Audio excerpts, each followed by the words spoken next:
Got 7:05, and we've got a quorum. I'm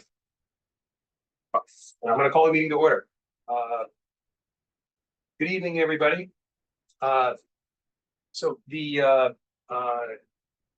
big purpose for our meeting here tonight is our internal technical review of the 6 applications that we received this application cycle. And again, the intention is it's an internal technical review going through applications, looking for bigger things, in terms of is the application complete? Is there something, some attachment missing or that would be helpful to us? That kind of thing. So we will go through each individual project, and if there are comments, somebody from the public wishes to make a comment after the committee has had its discussion, of course, we'll always welcome a comment, but this isn't the official presentation of any of these projects, so we're not going to be engaging, in a real dialogue here tonight. But I would just like to assure everybody that is the next step in the process. We found through the years, this way just works so much better. We go through and find the obvious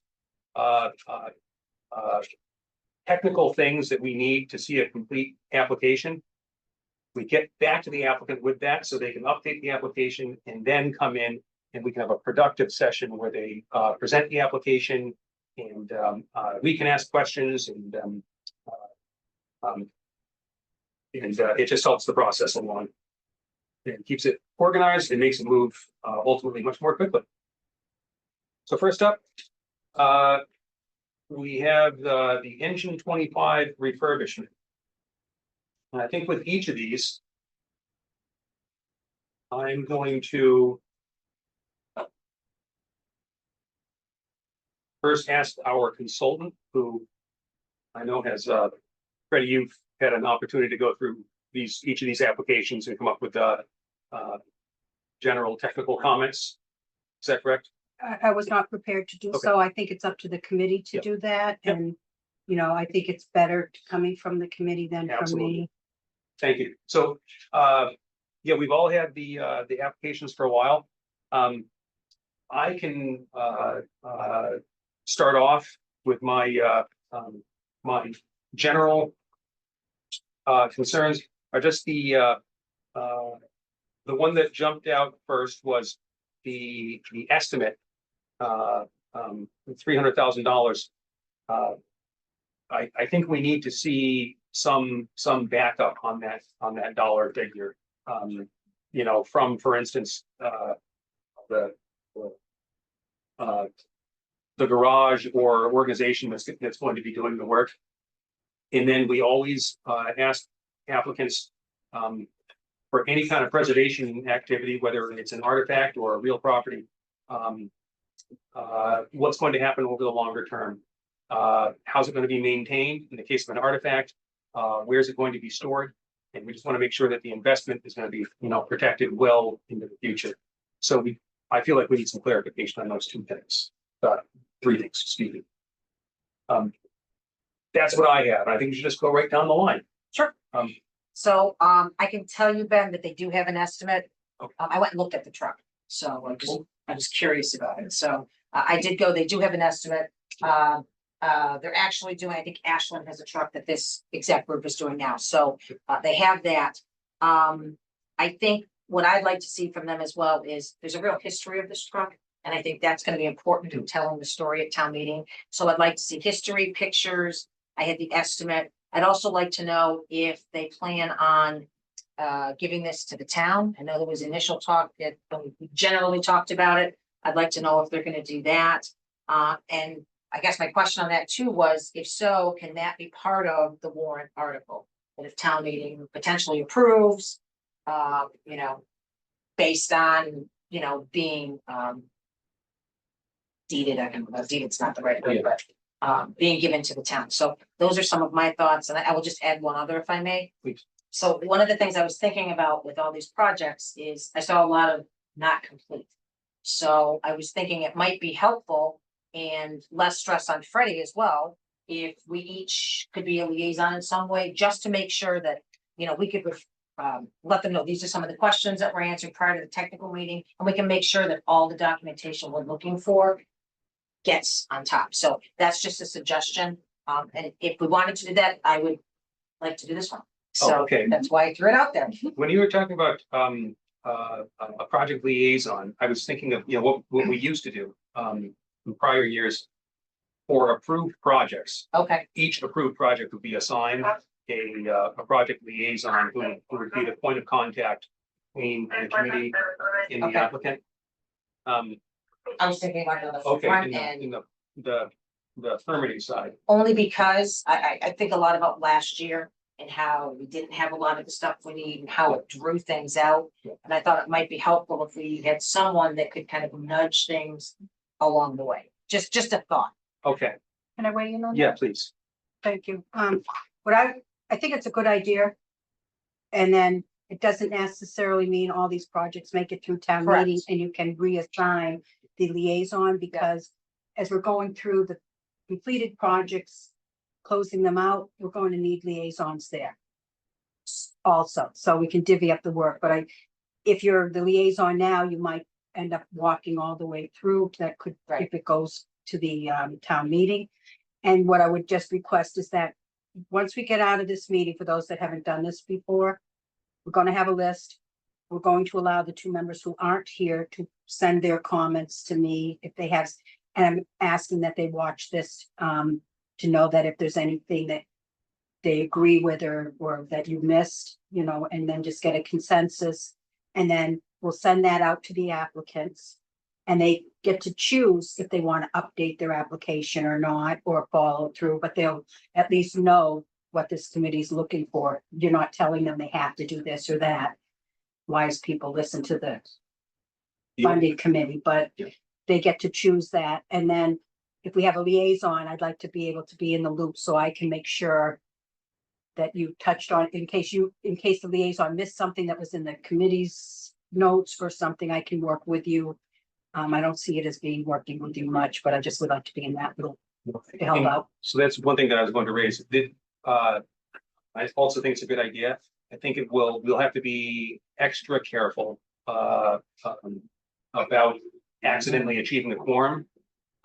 So in the past, like last year, after this meeting, a letter went out to each applicant from Freddie.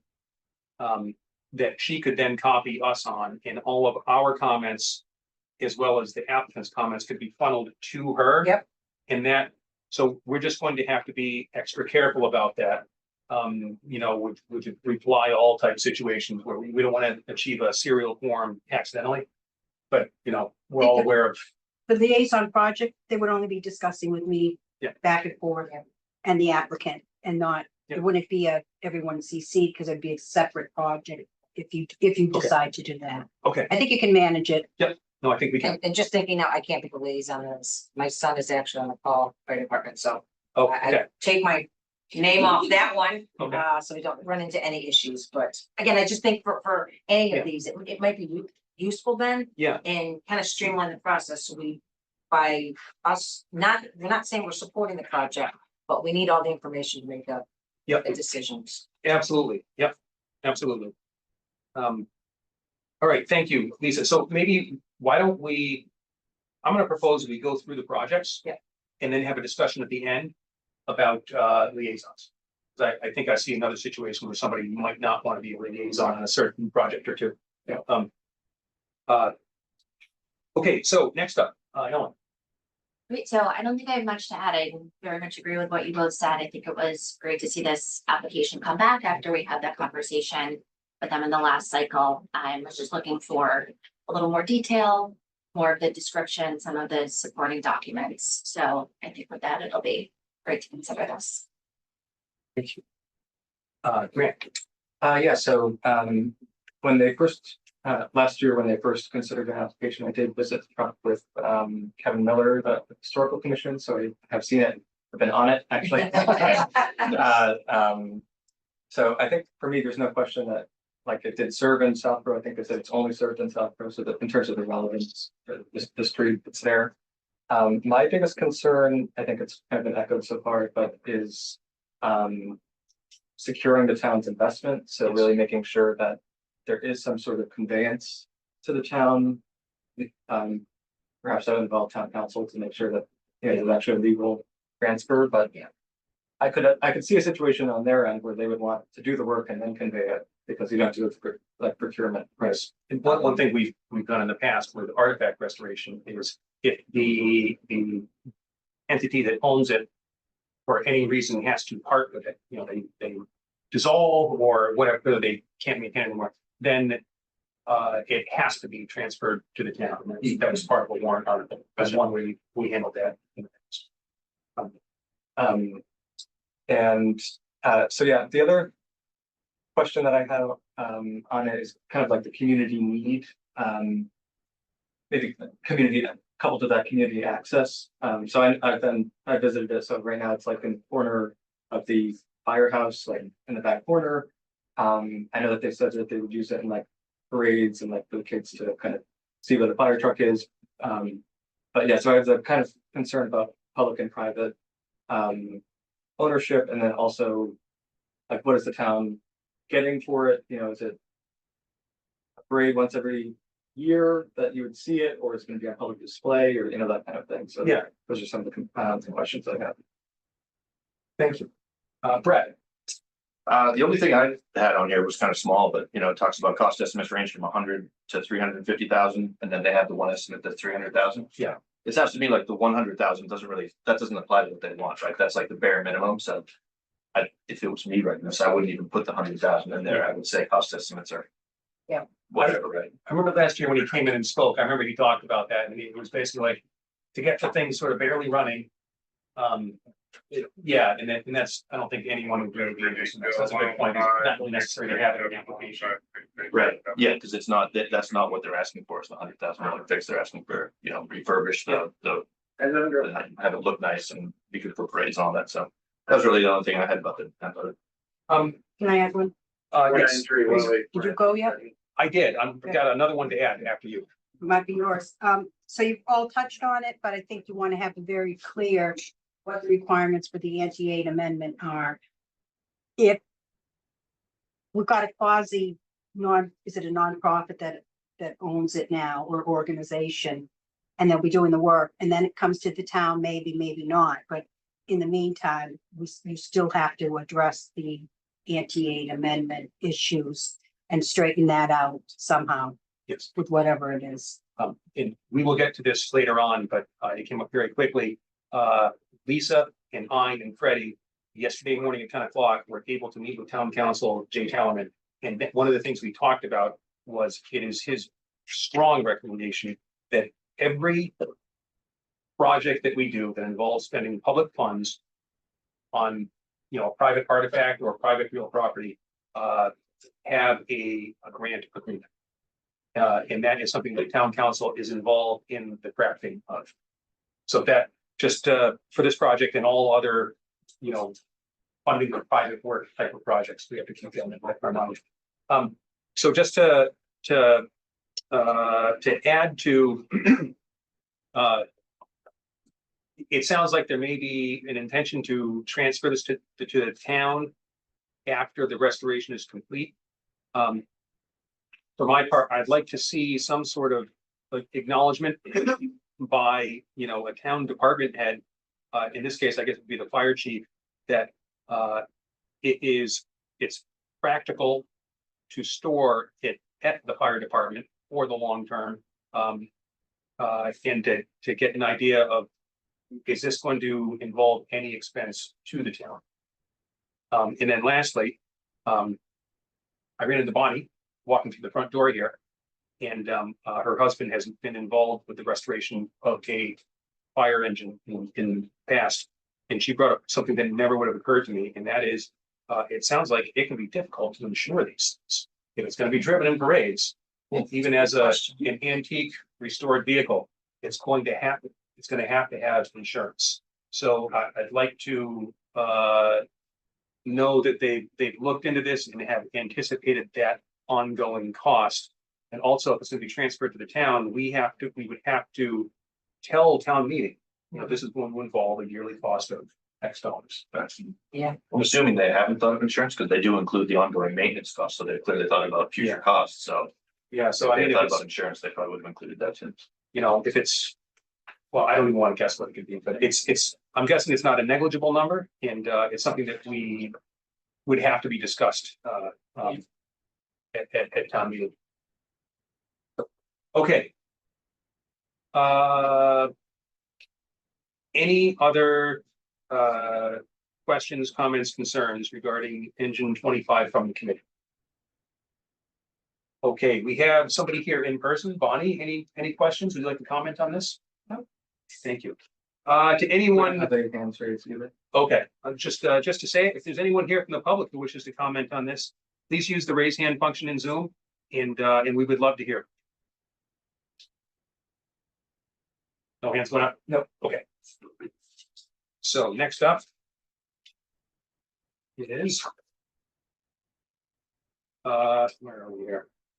Historic South Union School preservation. So Grant asked me to pause at the start of this so that he could. Thank you. So this will apply to South Union and the Flag School. Yes. I just want to let everyone know that I filed a 23B appearance of conflict of interest disclosure. I feel like I'm able to serve on this matter fairly, but the applicant is my mother. So I just want to make that perfectly clear to everyone up front. One of the reasons that I think I'm able to act impartially on this is that there's no financial interest for my mom in this. It's, you know, a town-owned asset, and the funds, you know, the funds would be administered by the town. So I don't see any, you know, financial gain there. But just want to make that clear. And I called the attorney of the day and filed that disclosure. So if anyone has any questions or So you called the attorney of the day at the State Ethics Commission. Yeah. I've used that once before, and boy, are they helpful. They are. Yeah. So, but yeah, if anyone has any questions or concerns, let me know. Thank you, Fran.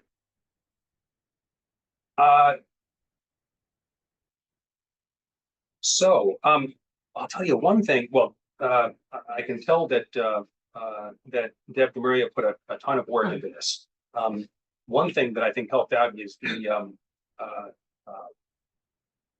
work that had been put into it previously by John Parent. Would certainly help with. So I'm glad that we had that.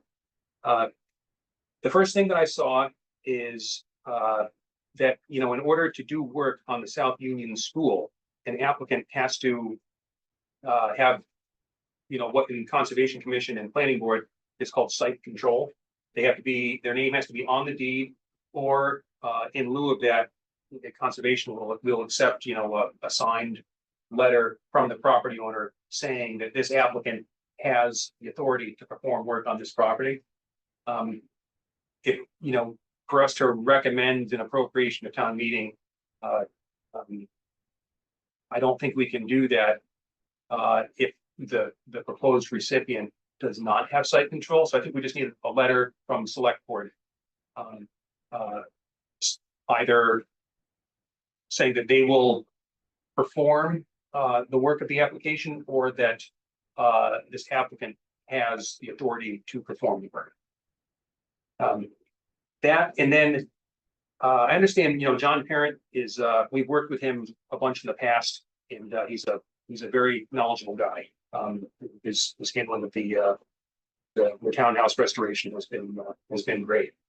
The estimate, the $500,000, it's not clear to me that that estimate is necessarily broken out by CPA eligible work or not. It sounds like he told the select board, you know, to bring the building up to a 100% state, it'll take $500,000. As we've learned with other projects, it's we kind of have to go through it with a fine tooth comb, because some things will surprisingly be eligible and other things will surprisingly not be eligible for CPA funding. So I think we would need a scope of work detailing exactly what CPA funds would be used on. Now, the first item in the estimate is $20,000 for um, uh, an architectural assessment, by somebody, presumably like, Lynn, Spencer, thank you, or Spencer and Boyd Architects.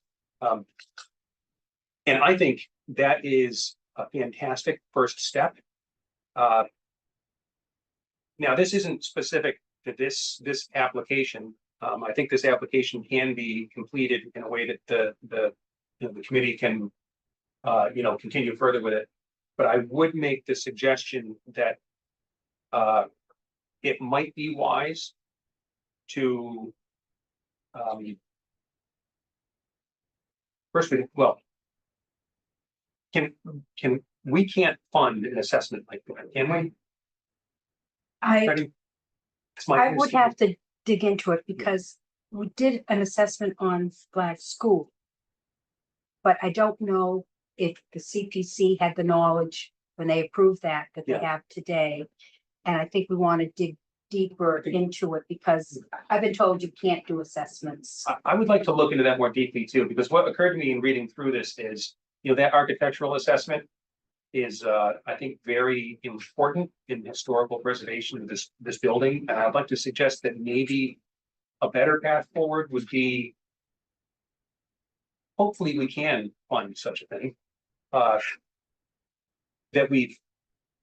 That this be maybe revised this year for funding of an architectural assessment. So that, we can get an actual idea of the scope of work that needs to be done. And then next year, come back with an application, perform the actual work. Because I think getting an assessment done, the timeframe for that, it's difficult to imagine that would be able to get done in time for us to act on it. That's just, I'm going a little bit beyond, I guess, what we're supposed to be doing tonight in terms of technical review of the application. I think I need to see I would like to see a detailed scope of work so we can ascertain what is fundable under the act. And with that, it has to be broken out also by dollar value. So we know how we would know how much to fund. Can I jump in just if anyone doesn't mind? Please. And this is in line with what you ask in the application, which is what other sources of funding have been sought. Oh, yeah. And I'm very familiar with, we did not get funding for that building in the past because it didn't qualify for the state grant. But I believe now that it's listed, Oh. it does. And what the state grant funding does is, how the grant works is you have to have one of these assessments done before they will fund you.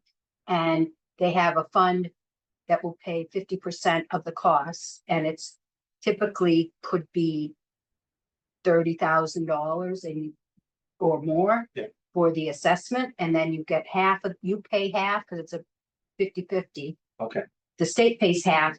You get your temporary preservation restriction on the building to get the money. And then when you go and apply for the real funding, which is to do the work the following year, that gets you the state held real preservation restriction in addition to another 50% of the cost of the restoration work. And where the CPC paid for that designation, is it the Federal National Register? It now qualifies. So I would say it puts it down, kicks it down the road a little bit, but we're talking about, we know preservation restrictions are expensive to have qualified. I don't want to say people can qualify to hold them, but to have the best restriction holder is the state. And it's not the state, it's the Mass Historical Commission. Yep. And to get that for free, It's huge. it's huge. And we saw that some went for private companies for like $100,000 to hold it because they have to have the legal representation in perpetuity, and that can cost a lot of money. So yeah. I would think you would want to maybe suggest they look into that as well. Thank you, Freddie. Lisa. Okay, just a couple things. So I'd like to know what the true cost will be. The number of the 500,000 was thrown out at a capital meeting, but there was no detail as to what it was, and that was 3 years ago. We all know the inflated cost of construction at this point. So I would be looking for something more, a true estimate. We wouldn't even know what to ask town meeting for. I want to add though that this was a pretty doggone complete application, and I Yeah. appreciated all the information that was in it.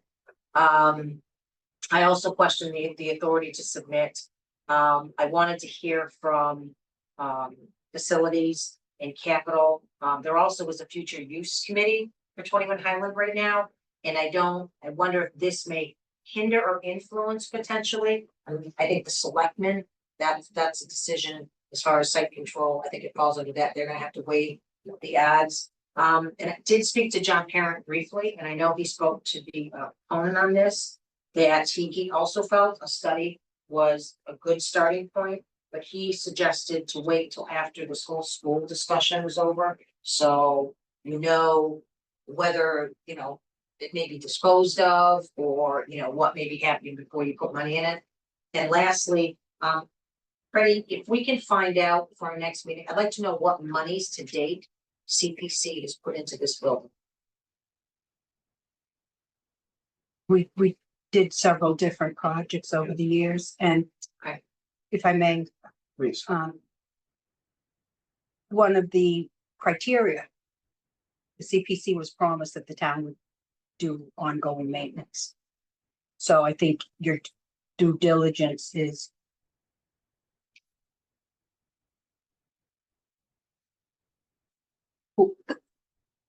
what happened there.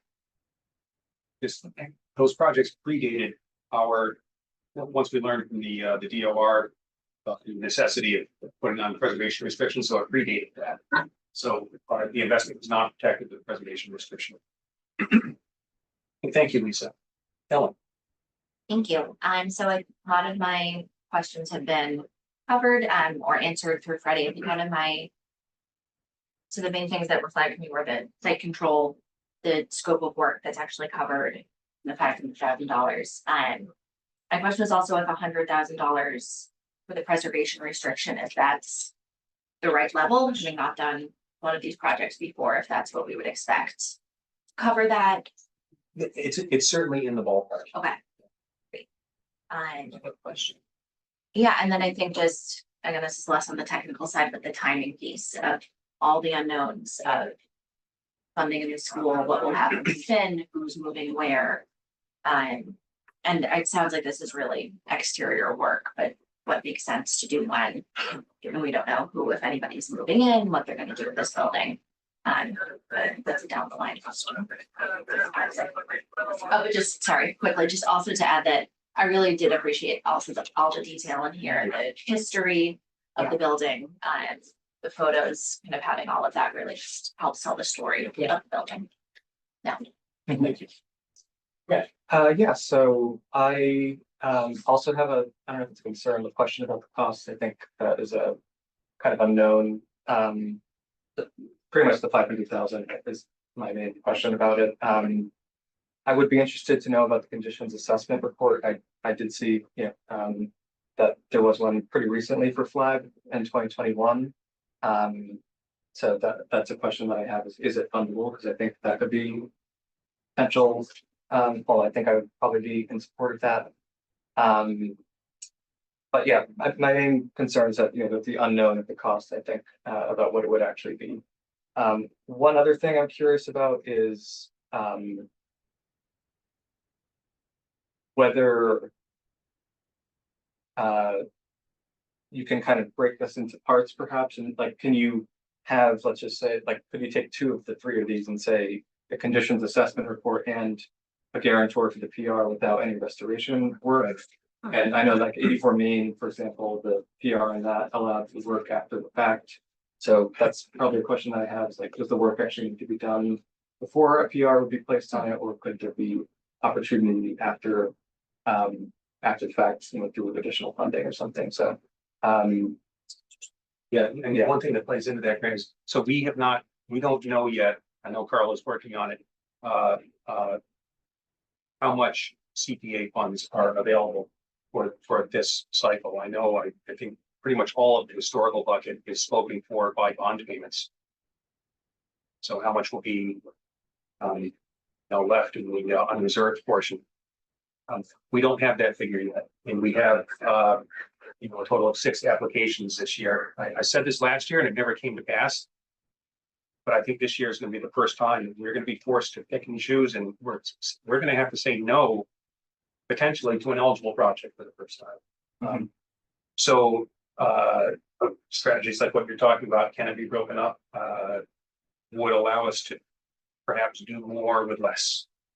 Yeah. But unfortunately, we don't have the information to really give to the applicants at this point, Yeah. When, I can't remember, when do we get the estimate? Is it November? So right now, they haven't closed out the books for the fiscal year, so until they do that, and I don't even have, the last reports I've received were June 30th. So.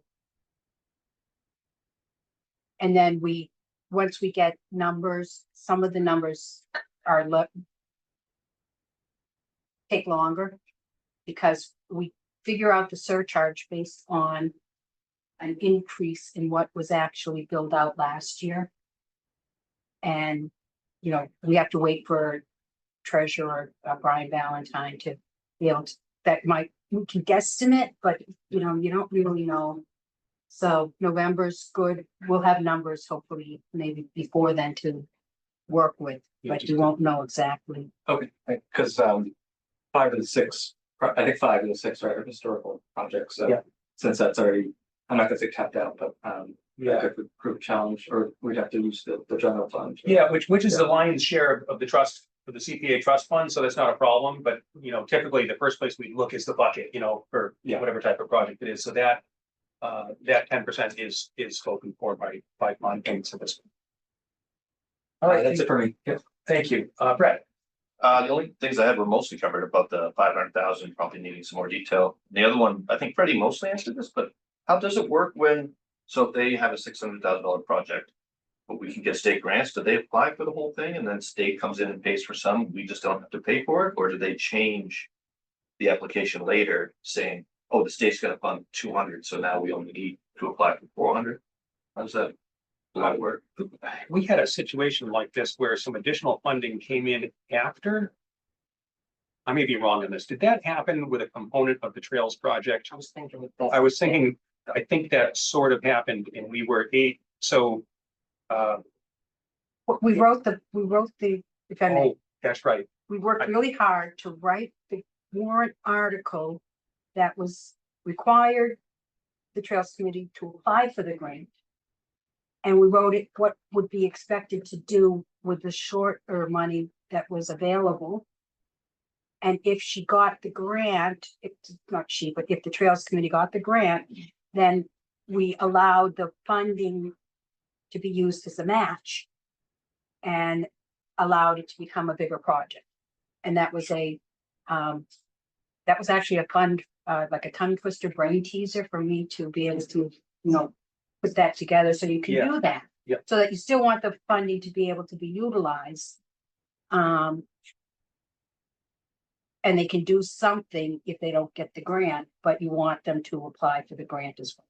I think that's the part I was missing. So, so that they could use the CPA funds, a state matching grant, well, it matches the CPA funds, and Freddie crafted this article contingent on 3 different things, and it all meshed together and actually resulted in a very successful funding mechanism for the project. So, thank you for that. Okay. And I add Yes. just one thing, and I don't know the answer to this, but I'm just gonna throw it out there based on something Grant said. The study, you mentioned a study done for this, was that part of the working group that there was like Shopsy did a working group to kind of look at, they did a space, like, it wasn't a space needs. No, I'm sorry, I was referring to the application mentions the flag school conditions assessment as an example of the previously CPA funded. Yeah. So the Okay. question about whether or not that is CPA fundable. Yes.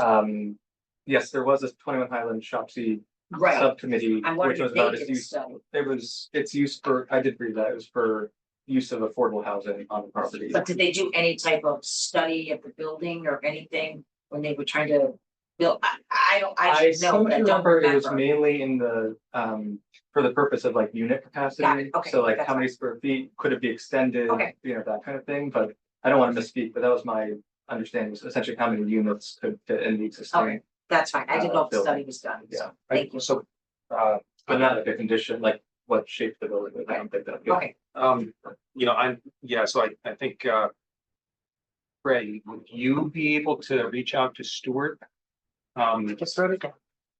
Perfect. 'Cause I'm very curious too, for this project, obviously, but this is, would be a wonderful tool to have in our back pocket if we can fund such a thing. If it's an assessment for historical preservation, can we do that? But- I hope the answer is yes, but I don't know. It seems like it may be because that would be where you would get this town matching money for the state grant, and is that something you want to put in the, I brought that up, but, Yes, okay, put that in the note that yes. we'd want that considered. And part of the application is to examine alternate funding sources. And that's an important one. Yeah. So I think, okay, Gonna get you, yeah, yes. Okay. Any further questions or comments from the committee? I have one actually. So I have a question on your comment about site control. And I think this would actually apply to the flag school Yeah. application as well. So I guess why would it be like, I'm thinking about like the Trails Committee application last year. Trails Committee is a town committee, but they don't have control over the actual parcel of land on which they are operating, right? It's town-owned land.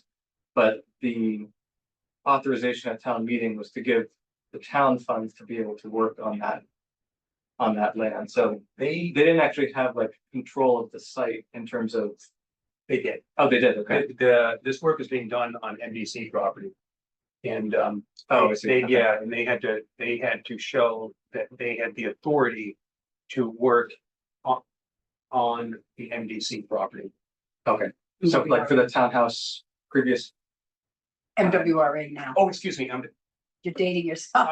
oh God, yeah, I'm sorry, yeah, but so for other, DCR, MWRA. other projects on public land, I don't know what committee put Yeah. forward on the townhouse or the library, but like, so you essentially had to say select board's okay with spending those funds? Is that right? Or, Yeah, so- Library? Yeah, facilities, was the applicant. They're the department in charge of those. So for library and townhouse, it was facilities was the applicant.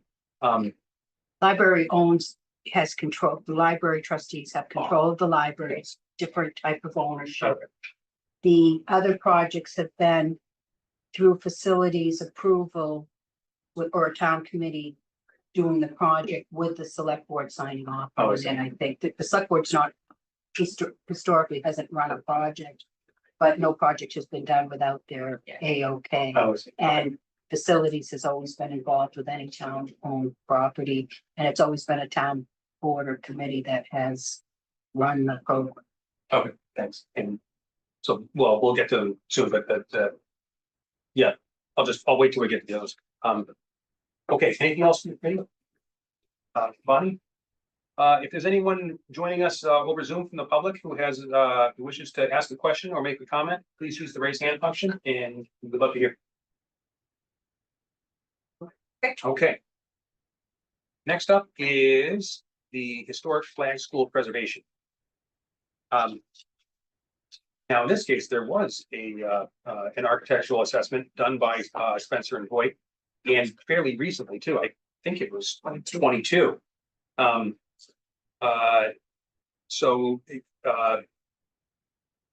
One comment that I have on that is that we have gone through an era of high inflation. I think in working with John Parent, I don't think this would be difficult at all, but there's a company called RS Means. They are sort of the standard in the construction industry for doing estimating. They publish every year an inflation factor for various types of work. And I think the estimate should be adjusted for inflation, just to bring it up to current year dollars.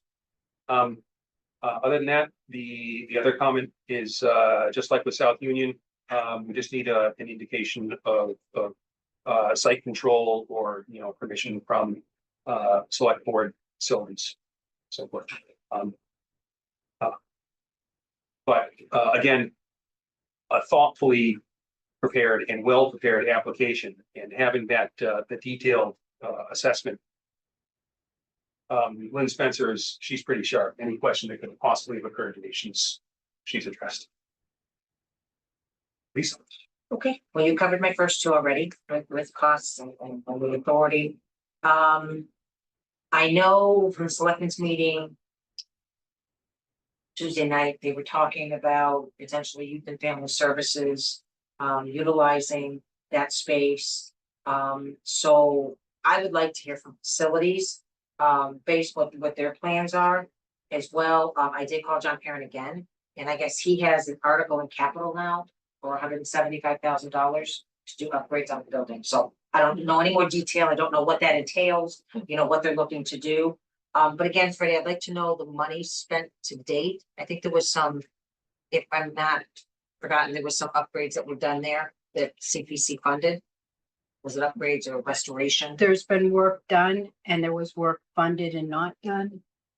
Money's returned, Okay, maybe some work funded that didn't go as well as one would have hoped. okay. And some of it was, there were several projects over the years.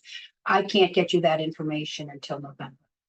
It's fine. I would just like to have an idea of what's been spent. I mean, it doesn't affect what would need to be spent, but just for my own peace of mind, I'd be curious. And then I actually had one question on both of these as well, because they're town buildings. Is capital gonna have to review the expenditures? I don't know. Based on their guidelines over 10,000, where it is a town building. I don't know, because if I remember correctly, capital was involved in the roof at the townhouse to some degree. Indirectly. Indirectly, So right. I was involved in that. The replacement of the roof fell solidly within the scope of work approved by town meeting. Okay. And the committee, us, we voted to authorize the use of the appropriated funds. Yep. To do the roof in a historically accurate manner, Okay. as recommended by John Parent. Well, I won't call it a hiccup, but the interesting part came. Yes, we were the ones, because the funds are distributed under our Right. oversight. But John Parent works for the select board. So they have the authority to say, no, John, we're not going to authorize you to do this work. We will only authorize you to use asphalt shingles, which that was the other alternative, which would have cost, I want to say it was like a third as much initially. Yeah. It was an interesting, it wasn't an argument, but it was an interesting Conversation. clash of perspectives,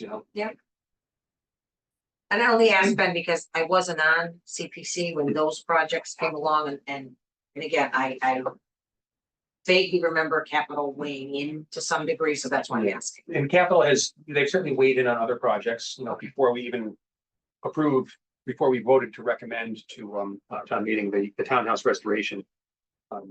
Capital had some shared opinions with us and advice and so forth, Okay. but we are Independent? independent. Okay. That's all I needed to know. Yeah, Thank you. That's all I needed to know. gotcha. Thank you. I think, though, that question has never been really answered, because for town-owned properties, and the description you had, Ben, certainly the selectmen and capital supported the restoration of the townhouse. So that, and because they wanted CPA money, it had to be done historically. So then it went to town meeting, and then after the fact, now it's already been approved and it was within the four corners. I don't know about a project ahead of time. And again, under the control and ownership of the select board, if they don't want it to move forward. And I think it would be up to them to say about capital, but I'm not sure if capital Okay. just weighs in for town-owned buildings. Yeah. Up front. I'm just asking because someone will ask the question. And we welcome input and opinion from any individual and organization within the community. It's always helpful, to know how the community feels, and capital is certainly part of that. So Perfect. if they'd like to share their opinions with us, we'd love to hear. Thank you. That's it for me. Okay, thank you. Thank you. And yeah, I think what we've talked through already, and great to see the previous report that was done to get an understanding of the work that's needed. Would be helpful to have an updated estimate on that cost. And the site control issue that we've talked through. And I think we said the same concern with South Union about the future plans for the building, like who's moving in. And because does seem like some more. The work around ADA compliance and things that depending on what's happening in that building might have different needs. So I think just understanding a bit more about that. And again, great to see everything that was included here. And yeah, I'd just like to learn a little more about those items. Yeah, I don't think I have much to add. I agree with everything that's been said. Well, except for me, I don't know if for me anyway, I don't think it's necessarily relevant, like what the building gets used for. At least like from a historical perspective, I think it's a valuable building regardless, but it would be interesting to see where that kind of ends up. Another thing that I would like to see, number 4, community, no, not community need, sorry, number 5, community support. There's like perspective about, reaching out to other committees, but I would like to see other committees. Obviously, it's a historical item, they'll have to come for us, but, the other committees, maybe historical society, other interested groups, to see if they support that. So, yeah, thanks. The only 2 things I had was one that's kind of mostly been covered, but as far as like what it's used for, like, I guess the question I had is like, what if the town, like the day the historical society moves out, they might have moving trucks for the next department to move in, they might say, we don't have time for it to be under construction for 6 months or whatever, right? So I feel like the town doesn't the town have to sign off on this too? Oh, yes. Yeah, right. Go ahead. I'm sorry. Yeah, and the only other question was like, there's the one-stop grant here, which sounds like it's for the exact same amount of money that the town was gonna apply for. Is that what John Parent's looking just for capital? It said, the board applied for a one-stop grant for underutilized properties, which would cover I guess this is a future interior renovation. Okay. But that's I don't know if that overlaps, because the other one talks about ADA work and things like that, so I don't know what overlap there is. With what Lisa just said, combined with that, Brett, I think we might ask for some clarification to see if there's overlap with what John Parent was talking about. I could easily see there being no overlap. Right. Maybe John's talking about interior stuff on the building or non-CPA eligible stuff. But I think we need to get a more detailed explanation of the total project in the CPA piece. Can I suggest that maybe the applicant, I know that there's been a conversation, I don't know what the conversation was with John Parent, but maybe before they come back to the actual presentation, maybe John is included in that, where it's a town building. I would imagine the town's gonna want John.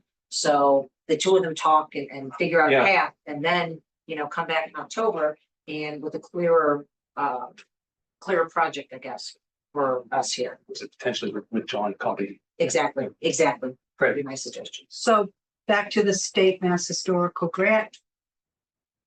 I believe now where the library and the townhouse were not eligible, that there is now a historic district, and I believe that the Flag School would be included in that. I could be mistaken, but it's on the same property, so why wouldn't it be? We already have the assessment that we paid 100% for. So you don't need, that's a requirement for the Mass Historical Grant, so that any historical preservation work there would be eligible, as long as that's in the historic district, that would be eligible for the state match, why wouldn't we, want to go down that avenue for half of the cost? Thank you. And it's wonderful. I will say this, the Historical Commission has done great work in getting these designations. And now it's time to maybe take advantage of them because we didn't have a historic district. You know, South Union School wasn't on the register before and now they are. So Bonnie, questions, comments? Anyone from the public on Zoom who wishes to ask a question or make a comment, please use the raise hand function. Okay. Next up is the rural cemetery water tower restoration. This was submitted by Historical Commission. Again, another as with the previous two, just a demonstration of site control. You know, a letter from select board, or in this case, I think PBW also. And then they have on hand an estimate for the roofing, but there are, it sounds like quite a bit of, there's some unknowns. And I guess the question is there a way to get a little bit better grasp on that? I don't know if it's possible to enter the water tower and look from inside to take a look at the, it sounds like there's worry that there may be rotten rafters. If there's any way to take a peek up there and get a handle on that. If there's not, there's not, but that was a question. And then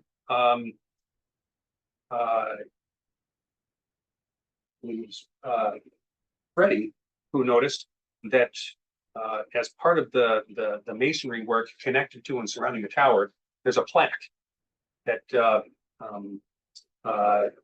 says it's I forget the name of the family, but family trust. And it's unclear that this perpetual family trust has any you know, takes financial care. It looks like there's some sort of perpetual trust that takes care of this corner, some small part of the cemetery. Does that extend in some way to the water tower? It's just a question worth asking. And then we always ask about what additional funding sources are there. There's a cemetery trust that has about $1 million in it for use in maintaining the cemetery. And in an era of tight CPA funding, I think we really have to ask if the cemetery trust can participate in this. That's all I have. So Ben, you covered everything I have on my list except one. So under number 10, maintenance, and it talks about periodic repainting and garnishing would be required. DPW could address maintenance. I guess one of the things I think about is we look at all these projects we've done. I'll use 21 Highland as an example, and then Flag School, and part of the problem we ran into when we did them was maintenance wasn't done. The townhouse, their roof. So I guess my question is, and it's more of a broader question than specific to this project, but is there some way that CPC could write within the warrant article, you know, that maintenance going forward is guaranteed? So 20 years down the road, they're not back asking for CPC funds because, again, it was outside of the normal budget item or whatever. I just think the maintenance on these historic artifacts, I'll use your word, Ben, it's important, and we need to continue to do it and not let them erode to get to the point that we're at now. So again, Yeah, it's a tough issue. You know, we rely, frankly, like the honest truth is we rely on the good faith representations of the applicants. And these, you know, whether it's a private applicant or a town department head and the assurances given to us are given in good faith. There's no question. These are decent, well-meaning people. And maintenance is still, it's a perennial issue. Yeah. I don't know the way, you know, short of trying to set up an endowment or something, you know, to cover future needs. That's, I don't know how, Yeah, but it's a tough one. it's a tough one, but I will end by saying that once again, this was a great application with a great bit of history that I certainly didn't know about. So, Grant, please take my thanks back to the historical commission, because I truly learned something in reading this, so thank you. Thanks, Lisa. Dawn? Yeah, I don't think anything to add. I will just second that it was very interesting to hear more about the issues that came up with who was allowed to eat their use. Yeah. So, yeah, piece of history I didn't know about, and yeah, I think, just like you said, the, cost has some of the details. It might be good to know a little bit more about, kind of the suspected rot if possible. So it sounds like, you know, he based the ask of $20,000 on the bid plus a good cushion, but just knowing more if that really would cover the work necessary. Yeah, and I did not know we had a cemetery trust fund. Yeah. Also very helpful. Hey, thank you, Amish. Grant? Yeah, so a couple things. To be honest, I don't think I caught that the 20,000 was a minimum cost, Yeah. which it says, so I think. Even if it's not an exact estimate, I would want to know what the maximum cost would be, and then, of course, they could underspend it and then return the funds potentially. I mean, it's not ideal, but so I'd be more comfortable with that. In terms of your question, Ben, about I wasn't aware of that trust issue. Yeah. I know that DPW, or I think that DPW maintains it currently. Because it was, I don't have a lot of history on this, but they did come to, Bill kind of came to historical, about the roof. It has to be like over a year ago now, I think.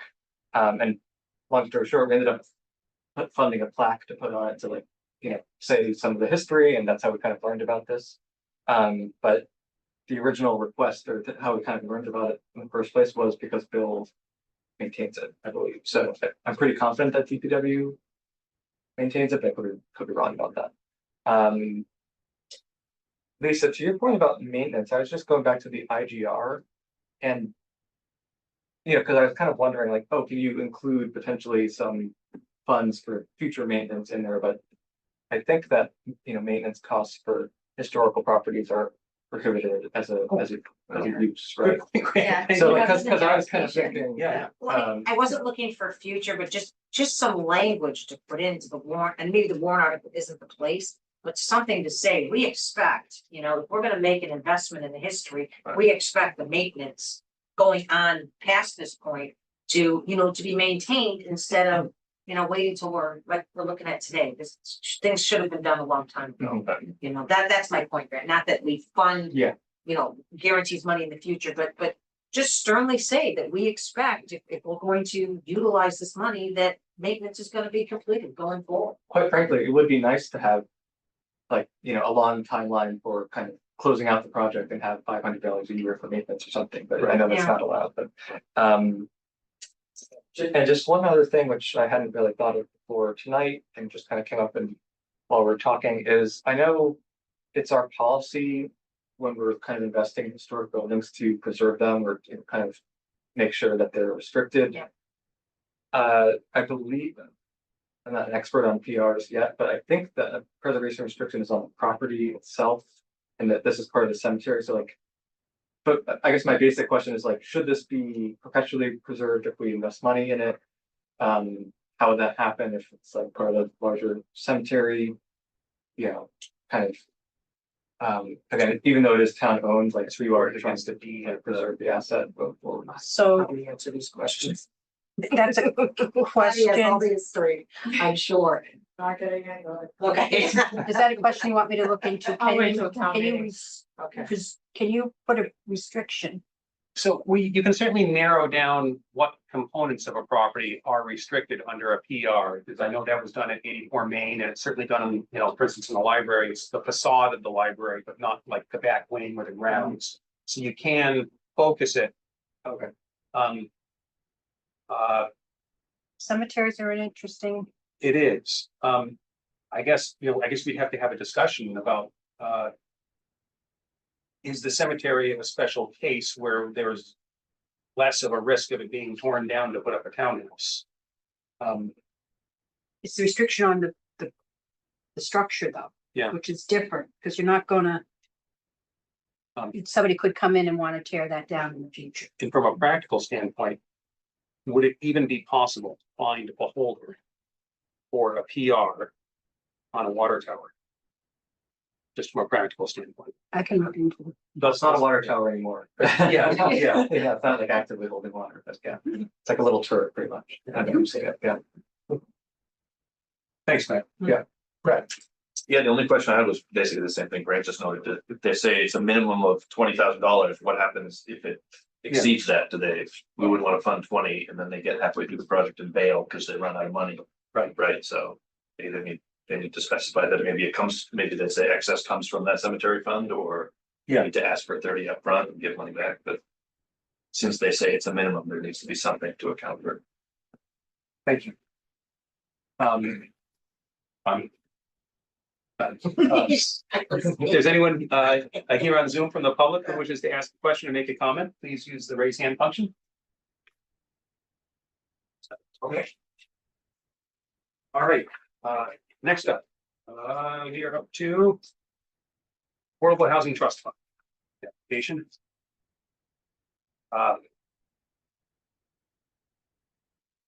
So, I guess thing that jumped out at me. So this was submitted by Al Hamilton on behalf of Affordable Housing Trust Fund Committee. Folks recall that Al came in a couple of months ago. Talked to us about what we would be looking for in an application. And I think we gave him a bunch of feedback. There was a suggestion that we would need some amount of detail, at least, some specificity with regards to a specific strategy for the funds to be used. And I just don't see that here. This is just asking for a simple transfer of the funds and a citation of the law governing affordable housing trust funds. And I think the reason to ask for more specificity, from my perspective, is that once the funds are transferred to the Affordable Housing Trust Fund Committee, there's no requirement and very little mechanism for public input into how the funds are spent. This is something of great public interest. This is one thing that CPC does afford through our public meetings. With an application like this, with a strategy, or even so far as a specific project, this gives the community a chance to speak, offer opinions, ask questions, and I think we've learned through a couple of painful lessons that not getting public input up front into a project can really be problematic. So I guess in terms of a complete application, we had the meeting where we indicated we'd be looking for a lot more specificity. That's my biggest. 3 questions. That was a big chunk of what I had. But one other, I have a couple questions. One is a question. So when the town meeting voted the Affordable Housing Trust in 2005, it never got recorded or sent to the AG's office. So there's some question right now whether the trust is actually a trust and has the authorities given. So one of my questions would be and again, this may change after town meeting, but after the AG reviews it, but as I look at this today, we don't have the answer if the trust could even submit this application. So I would ask that we ask town council, if it is legitimate. And I mean, one of the things that I think was important when we met with Al is knowing that this article was coming to town meeting, and there's going to be a very different makeup. I would really like to hear from the new committee members, what their intentions are. Another thing Jay mentioned when we had spoken to him was some towns just give, a certain amount, X amount of dollars every year. I think there's a path.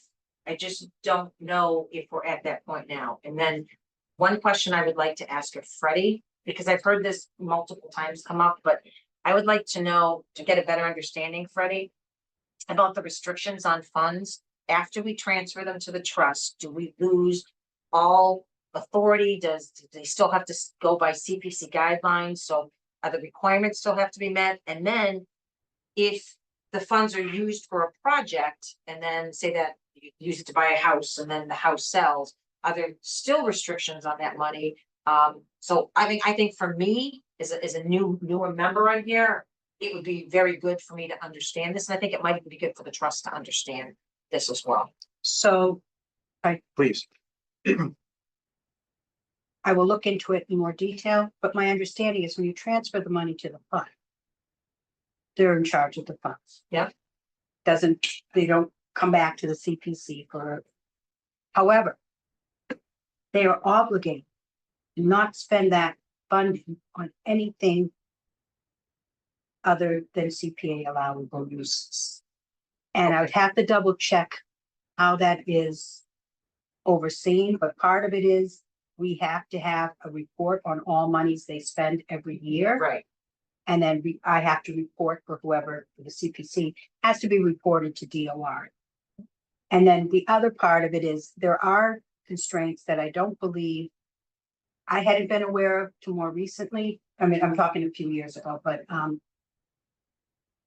if you buy a house with CPA money and you sell that house, that money comes back to the CPC accounts. It doesn't belong to the trust, doesn't stay with the trust. And I think for that information, before I'm saying it here because I'm assured that I'm correct, but I would want to be positive before, I mean, I'm saying it in a public meeting. I would like that better documented. Yeah. And there was another part, if I may, on the conversation with Okay. Jay Talaman. He indicated that you can't have grant agreements from within the town. You can't make an agreement with yourself. However, Community Preservation Coalition and Shelley Goring in her presentation, everyone says it is imperative in DOR to have a grant agreement with the Affordable Housing Trust Fund if you're transferring monies. Okay. So I would want to look into that a little bit more, and I'm also going to ask if you would like me to, because not all members were here, and it would be a good refresher to send out that presentation Shelley gave. Oh, yeah. I'll find out the link and the exact time and send it out to everyone. She talked about using CPA funds. The link's in the handbook. Is it? So Yeah, I'll send I that out. put it in the handbook. I'll put it out to everyone, just so that having it in the handbook's one thing, Yeah. having it in your inbox is another, so that you can all watch that. And I'll be watching it myself, and I'll talk to Stuart about it also to see where this is documented. But there's lots of information on the technical advice, and also, I believe, I'm sure DOR in the IGA. Is it IGR? IGR, It's IGA. I don't know. Is that a grocery store. grocery store? Or a drink or something. I will get that information to you because, as you know, it's very complicated. And with the Affordable Housing Trust monies, the goal is to allow the money to be used quickly. Yes. But it has to follow the CPA rules. And there was in the past, there was a thought in some towns thought once they got it, they could, the Affordable Housing Trusts have great wide berth of what they can fund. And I know there's a town next door that thought they could use that and buy a business. Because now that it was in the trust could fund it how they wanted. And I think since then, there's been some more clarity on what can be used and not. But saying that, it's not the CPC or the police. I'm not sure who monitors that, but it's not up to this committee to say you did this or you did that correctly or wrongly, but I believe it's DOR.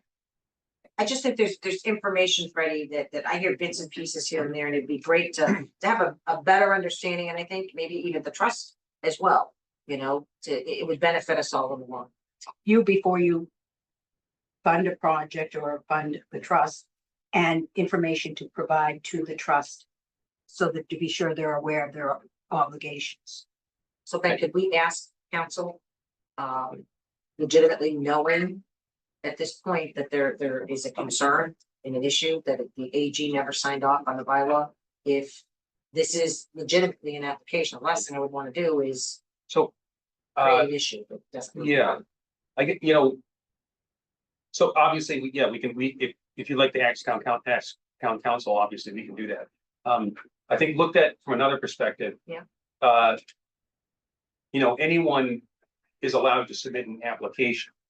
I guess the question is, would we be allowed to act on that application? Mhm. If act in terms of voting to recommend to a town meeting. I think, you Yeah, have a simple answer for right now. Town meeting's on the 30th. You're not gonna be having the applicant come in again till after that. You're not gonna meet again till October. I think a simple in the notes that you would like the new committee to resubmit just to take that off the table. I mean, there's gonna be a new committee. They can meet, they can even just, send the same one in again under the new committee, but that takes any of the public's concern away on that one issue. I think that's, Well. I'm gonna play devil's advocate to that though. And this is fantasy, I may ask you to correct me if I'm wrong, that once this bylaw is approved, it goes to the AG, they have 90 days to approve it. So if they wait 90 days, we won't. we don't have time. We don't have time to get all the questions and answers and everything we may want. We're gonna find ourselves in the same situation we were in last year, under the gun. If I may, I've been involved with all of the housing projects here in town and with CPC money. And this surprises me that the AG never approved it. And it was a very open process. We had neighborhood meetings, we had walkthroughs with the neighbors and one up here, Gilmore Road, Cockerville Road, with the schools. And even when we had the right of first refusal to purchase a home back, that was a very public process also. I'm not concerned about spending the money as much as I am about the language in the warrant article. Because you can put the CPC 44B in that article. You can omit and add to what's being presented at this fall town meeting. Mhm. I mean, I've already written about 10 motions on that already, but because it's not complete, it's not everything in that chapter. There's special municipal employees, they have to follow 30B, there's a lot of things missing as far as grant agreements. That language is in the law, Oh, and that's not in this document. So I think it's premature for them to even bring it. They both could wait till April. The trouble with approving it, but not having the language in the law that's gonna be approved. And then providing funds in April or May or whenever the transfers happen. You've already lost the ability to add some of the things that you might desire. Because they can't be an afterthought, something you decide you want to do on your own form. It has to be part of what's been approved. thank you, Bonnie. Right. So Lisa, I think your idea is a good one too. We should ask town council if we should even be acting on an application from the Affordable Housing Trust Fund Committee when the actual approved article was never approved by the AG's office. I mean, for me, it's a process issue. Yep. You know what I mean? The last thing I want is, and again, it's not a matter of supporting this or not supporting it. It's a matter of making sure that all the T's, the I's are dotted, the T's are crossed is all. All right, let's do that. But Okay. yeah. Sorry. Well, actually, you know what? Let's get Yeah. through the rest of the committee. And that's all. Yeah, okay, thank you. Ellen, Was it just that one article from that town meeting? It was creating the trust Okay, in 2005, And that's this the only article one that wasn't- 4. So, yeah, so it's town meeting voted Yeah. and gave them authority, but in order for it to become a true bylaw, it has to go to the AG and they have to sign off and it come back. For some reason, it slipped through the cracks and it didn't happen. And they just recently, because of the switch and they're trying to do a town meeting now, it got found out that the AG never signed off on it. Right. So, this came up with Jay Talman today a little bit, and basically what he said was, you know, there's some concern, well, what about the previous acts of the Affordable Housing Trust Fund Committee? Are those now illegitimate? He said, no. Everyone involved was acting in good faith and the good faith belief that this had been taken care of. But now the question is, well, now that we know, we can't say that. Yeah. So Yes, I think similar feelings to what we've talked about, that, the level of detail in the budget, I think, could be extended. That I think this is more or less a list of all of the things that they could do. Yeah. And we were looking more for a strategy, a sense of what their goals are for using the money. I completely understand the function of the trust fund is to be able to act quickly and purchase real estate. There are a number of other activities listed in here, so it's not entirely clear to me if that is their priority with these funds. Also the concern of doing this without knowing how the new committee will be constituted, if they will have similar goals, and the importance of making sure that these funds would be used for CPA eligible activities, I think requires a good line of communication between the trust fund and the CPC, and knowledge of all of those processes on both sides. And I don't know that we're there yet. So I think there's just some detail. So, thank you. Yeah, I share all of Ellen's concerns. I see. I think the lack of a number kind of bothered me. Yeah. Like, first of all, I don't even know what the balance of it. I think it's some 400 something. Is that right? Like around. That's just my general take. But like, I'm not even sure if the applicant knows how much is in the fund. So, sorry. Oh, okay, so it didn't come through to me in the application. I'll just say that. But like, you know, as we had a long conversation about, you know, kind of saying what you're going to be using the funds for, what type of acquisition you're trying to make, or whatever kind of work you're trying to do, and have a specific goal that you're trying to work towards, and just even kind of like the lack of, you know, just kind of give me all the money, please, kind of bothered me a bit. So yeah, I share all of those concerns. I also just have a question. I'm not implying anything, but I know that we added this question about whether or not the applicant is in good standing. You know, kind of, do you have any outstanding funds, that kind of thing? I know that last year there was an issue in which they hadn't returned funds or something like that, and that they had to submit a report kind of indicating how many funds that they have. So are they in good standing currently with the committee? they are. Okay. They had to the reporting done to the Department of Revenue.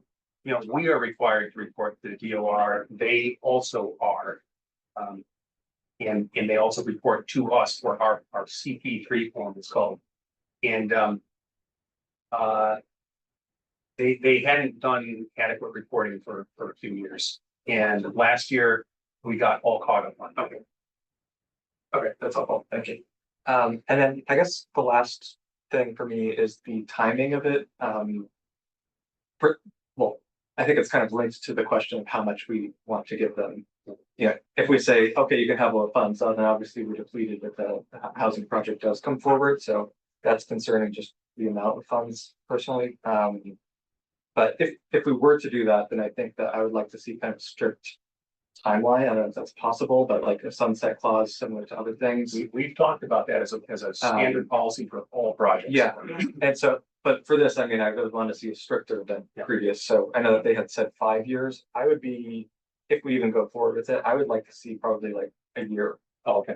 So did you spend any of funds during the fiscal year? If not, they come back. We can do another annual application to get the funds, perhaps make kind of a rolling thing, but that way the funds aren't tied up for years on end, or even, you know, kind of go missing. Another, just to throw it out there, great idea, great grant.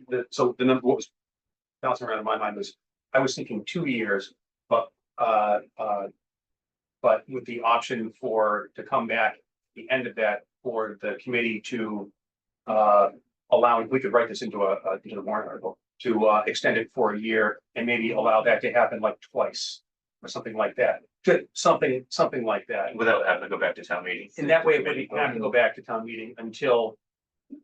But we would talk about this, you know, much further down the road, but I think there are a variety of options to not unduly constrain them, but to also make sure that those funds could also be available if they're not getting used by Affordable Housing Trust Fund Committee. We could, if another organization came forward that wanted to do affordable housing, again, affordable housing doesn't have to be done by Affordable Housing Trust Fund Committee.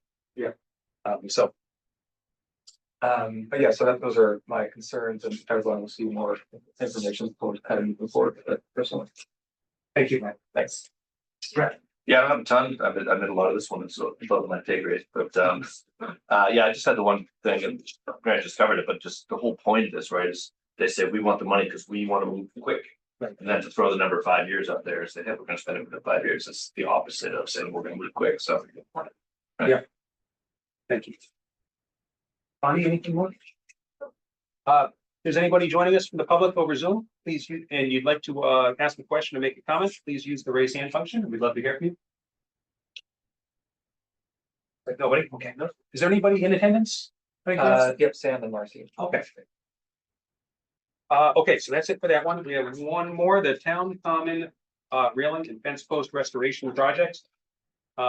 This was prepared by Bill Cundiff, our new DPW director, and again, it was a very well prepared application. With the background on it, the pictures, and a very detailed estimate.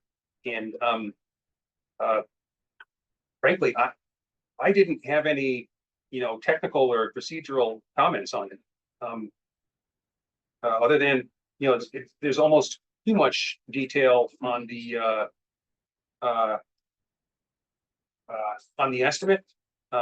You know, and in speaking with Kathy Cook, so I mentioned to Kathy that, you know, if CPA funds are used, they have to be used for historical preservation. You can't use them for historical recreation. And one of these quotes from Arrow Fence is essentially ripping out what's there and just putting in a bunch of new stuff that would look very similar. That can be done for a third of the price. I just wanted to make sure with her, you know, you understand that that's the consequence here. If you wanted to fund it out of the general fund, you wouldn't have these restrictions. And actually what she said was she had spoken with Kevin Miller, and it sounds like the Historical Commission very much would like to see, you know, historical preservation. And the select board concurs with that. So with that being said, in the finalized application, you know, similar to what we said with a previous application, that other detail isn't necessary. Another thing that we spoke about with Jake Helen is, you know, this was his objection to the memoranda of understanding. And he also says that we can't do a grant agreement with another town component. Because of that, the way to, you know, capture enough detail going forward, which is all we've been trying to do all along, is to have is to include in the warrant article specific reference to the application and to plans and specs. So we will reference, we take his advice, which I think we should, we will reference the final application updated as of this date, plan dated this date, specifications dated this date, right in the warrant article. So this year, we're going to have to ask applicants, as things get made, please update the application itself, because this document is going to be included by reference within the warrant article. For that reason, I think having extraneous detail like this, the quote from Arrow Fence. That's qualified, so. Yeah. Yeah. So anyhow, that's all I got on this one. Lisa? So I don't have a whole lot on this one either, Ben. So my only question was, in the application, it asks if there's other funds available. And my only question is, was ARPA funds considered? Any ARPA funds considered for this? Because I know ARPA's gotta be at least under contract by the end of this year, so it looks like they could put something in place. So again, just a general question, why ARPA wasn't considered for this? I think it's a great project. I think it'd be beautiful for the tricentennial. But that was really my only question, other than amazing application of it. Thanks, Lisa. Yeah, I don't think I have anything to add. Yeah, I'm glad you caught the quote number 2, so I don't think it's eligible, so I would be opposed to that. Just one thing, I think it was Andrew Dennington who submitted it, but historical kind of, I don't remember if it was a joint application or we kind of endorsed it or something, but one thing that caught us by surprise was just the price discrepancy between like option 1 and option 3. Yeah, And so especially for option 3, I would kind of want to dig into that a bit more and kind of figure out what, like, why, because I know that, like, I spoke with Kevin, who was kind of shocked because he thought it could be done for $3,000, and then they came back and said 100,000 or something. So I probably want to see more detail on the third, but I think the third option is probably the one that, you know, I would be leaning towards. Yeah. Regardless of the cost, well, not regardless of the cost, but you know, yeah. So that's it for me. Thank you. Brett. Nothing for me on this one. Okay, Great, great. question. It's fine. Oh, Freddie, please. So I'm going to be a broken record here. This land is within the new historic district, so it qualifies for state grant, historical funding. I'm not sure if this project would or not. I look into it a little bit and double check that, but certainly why not? And then what kind of as you've said in the past, ongoing maintenance, and then what kind of a preservation restriction can you get for it so that in the future, nobody's here is going to take that down now, but what if someone says, oh, we're going to build something and tear that fencing down? Town Common, Article 97. Common, but it doesn't mean they can't tear down the fence. Yeah, you're right. Nothing protecting the fence. Well, I mean, there was the Main Street project, which did result in a lot of disruption in that area. So I think it's a rightful concern. Yeah. That something like that could happen. A road project, you have the Article 97, you have the land afterwards, but the fence is gone. And actually, there are a lot of The historical assets that were there before the Main Street project that still haven't been restored. Yeah. Which is a whole other thing, but it is a concern, I think. So I think you just want to follow up on that, and whereas we have some other historical questions, I can just lump them in together and sort of get that information back to you. Thank you. Okay. Okay, if there's anyone here from the public joining us over Zoom who'd like to ask a question or make a comment, please use the raised hand function. We'd love to hear. None, okay. So that's our review of the 6 projects. So now we're moving on to, oh, I'm sorry, timeline to annual town meeting. So last year, of course, the problem we ran into was applications that we had some applications that were missing information that we took a while to get. We had an application come in very late in the process. I want to say the last week in October that we accepted. That we were struggling to get information on up until January or so.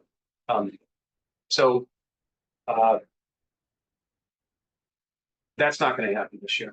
And I think in order to prevent that, when we ask for additional information, we have to say when we need that information by. I think at the end of tonight's meeting, we'll be scheduling our next meeting that I'm sure will be, you know, post special town meeting. So I think when we make requests for this information, these 5 applicants for the 6 projects, you know, we can tell them our next meeting is on October whatever, you know, to present the project at that meeting. the following has to be provided. Can we ask for it 4 or 5 days, a week in advance? Oh, yeah. Yeah, Just, again, yeah. it's so much easier when you're not rushing. I mean, this was great to review these and have the time to do it. Oh, God, yeah. So I think we have to get comments back, for our part, we have to get comments back to them quickly. Yeah. So that the opportunity exists for them there's a lot of legwork here for some of them.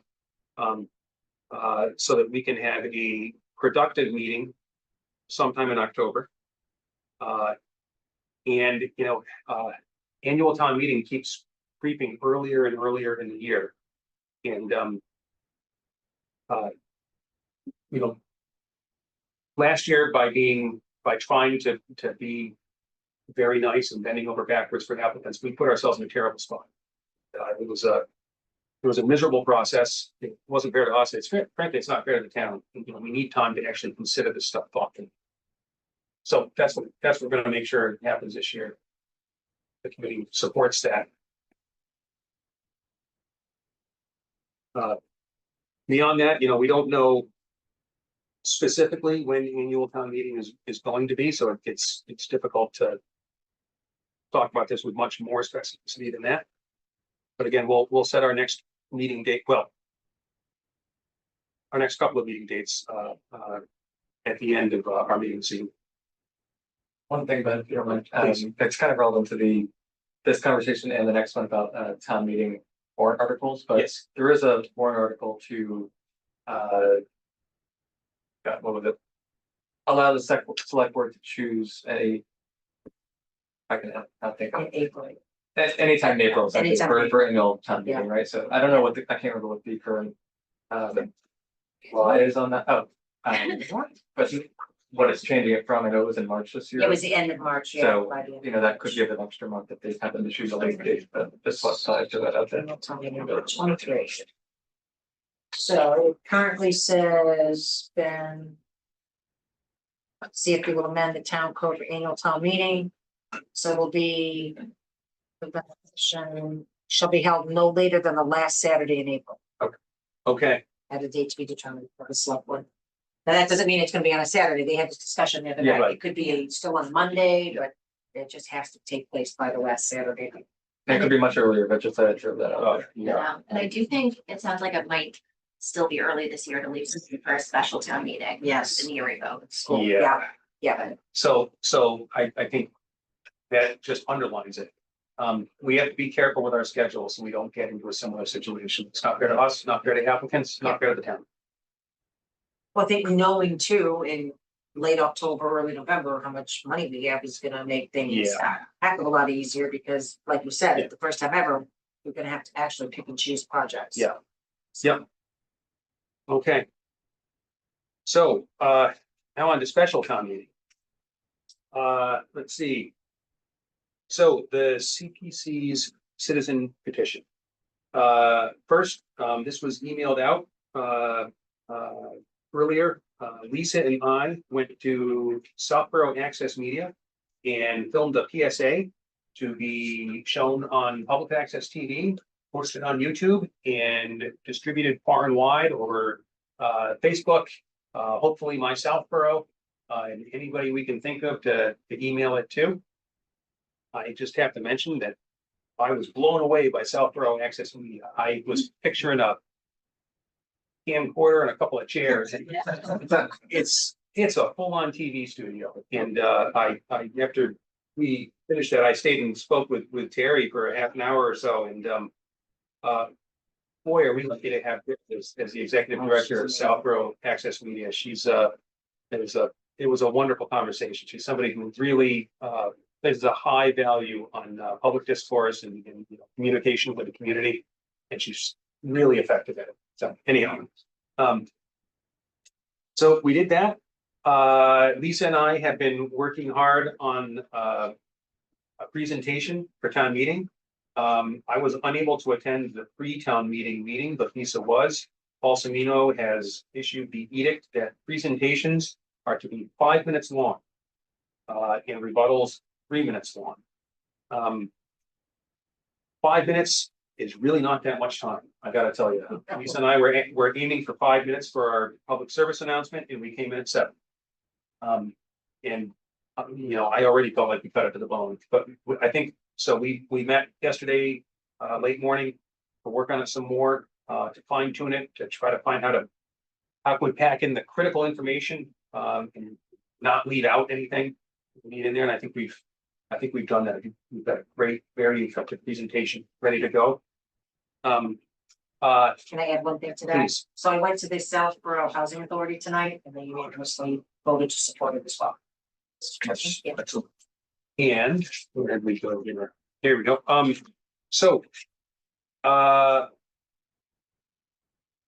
I think Lisa, you're the one who realized that. Perfect, Lisa or Freddie. I don't think we ever actually voted on this final draft of the handout for town meeting that Ellen put together. So Amazing, by the way. yeah, it's fantastic. I Mhm. believe it was circulated by email. I printed out a number of copies if someone wants a paper copy. Did you have the one that Ellen sent? This is. This is the one that Ellen emailed to Right. you and I. Yep. Month and a half ago? Maybe. Yeah, something like that. Wait, didn't you send one today? I sent one today. Yeah. Yeah, that has the changes. Okay. That we talked Yeah, this through morning. on at our last meeting. So that's saying. That's not this one. Okay, are you sure? Geez, you know what? It could be.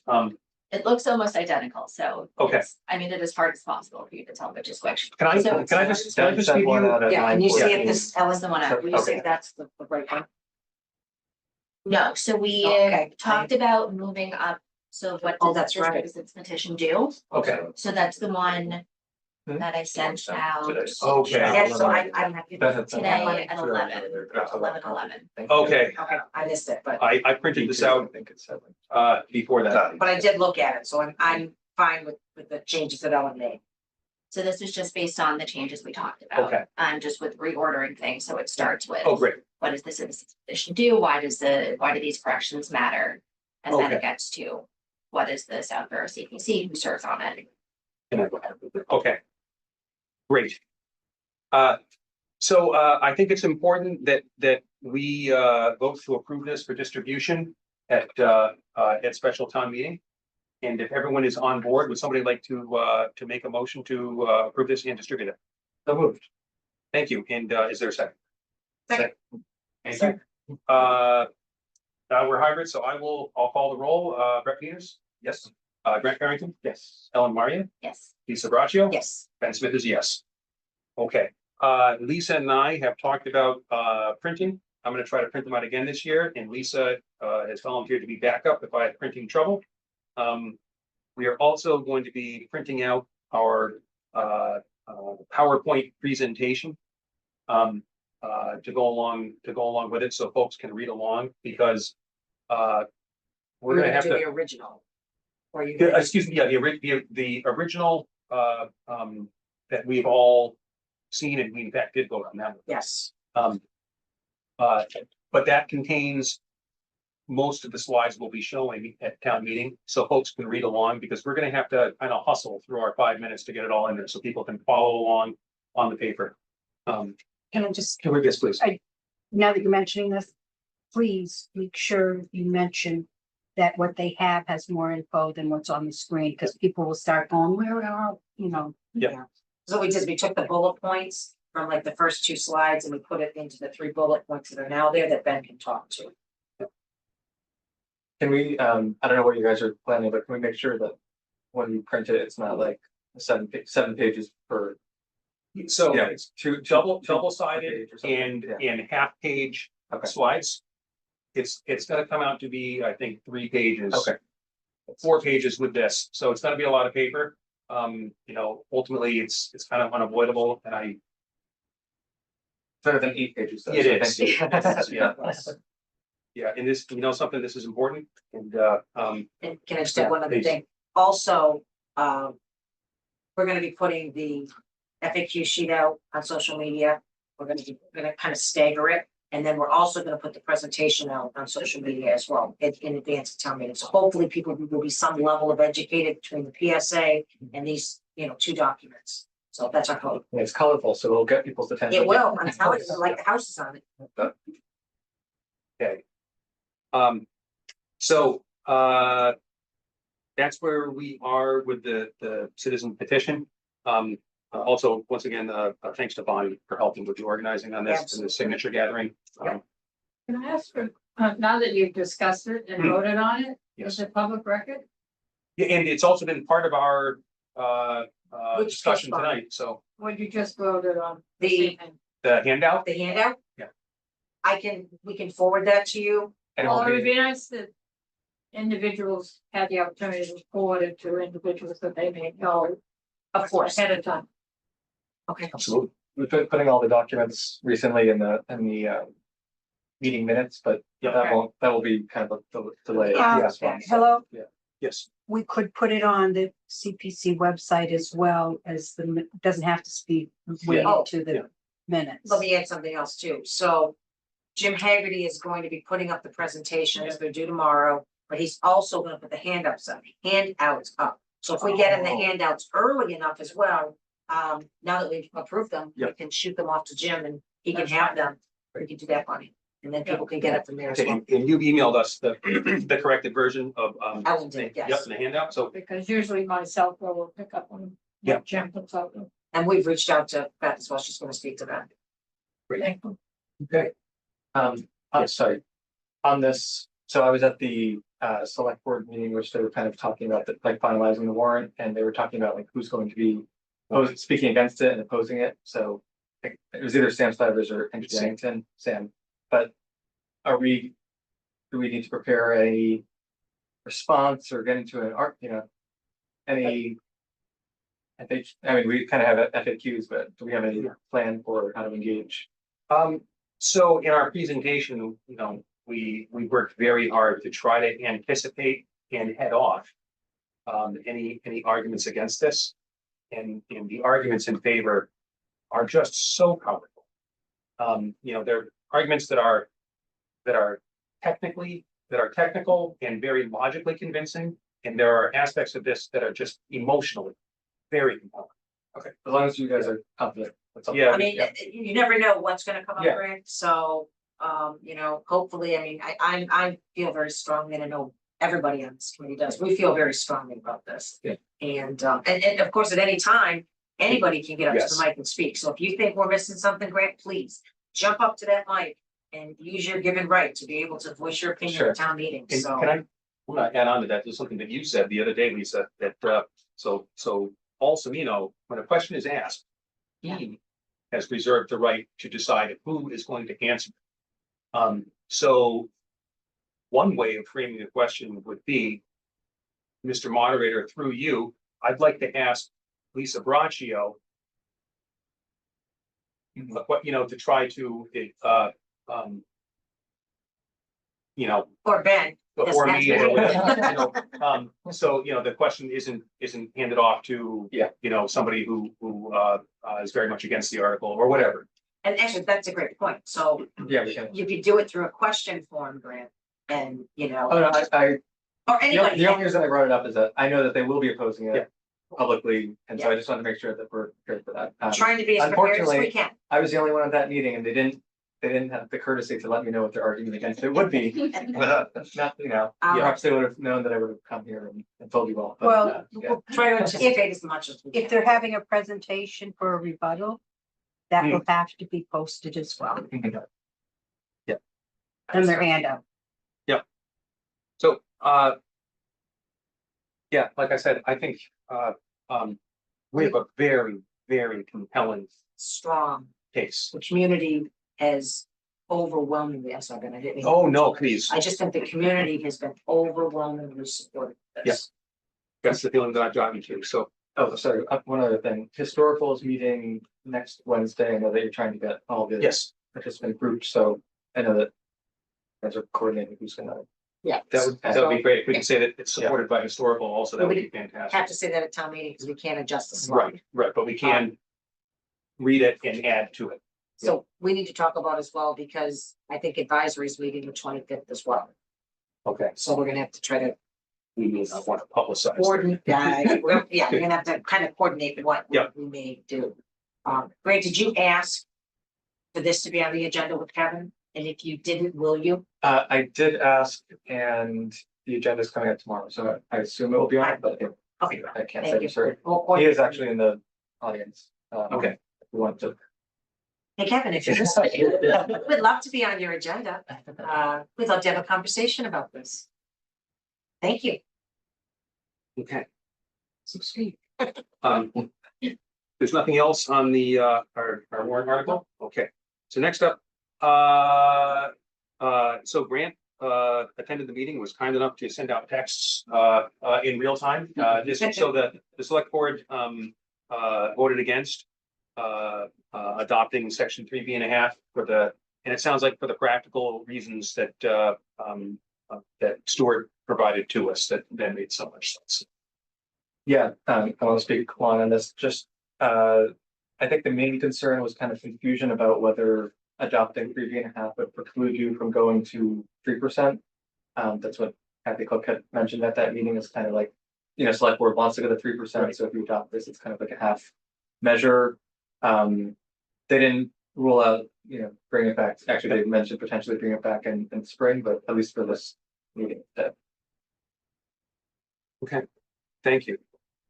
Other articles of interest to CPC, there was one in the draft warrant that has been pulled, but it was second or third year run, where it was an article to appropriate community preservation trust fund, affordable housing funds, and transfer them to the Affordable Housing Trust Fund Committee, absent a recommendation from the committee, which is a violation of the Community Preservation Act.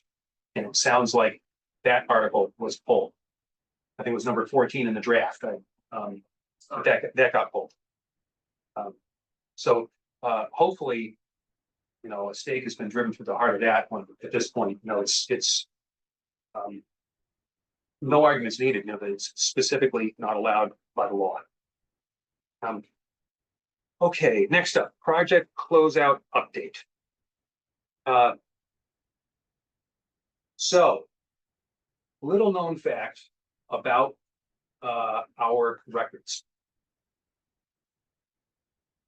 We've had a problem for a long time getting a place to store our records. Certainly, as long as I've been a committee member and going, years before that, they have at times had an official home in 21 Highland, in a filing cabinet,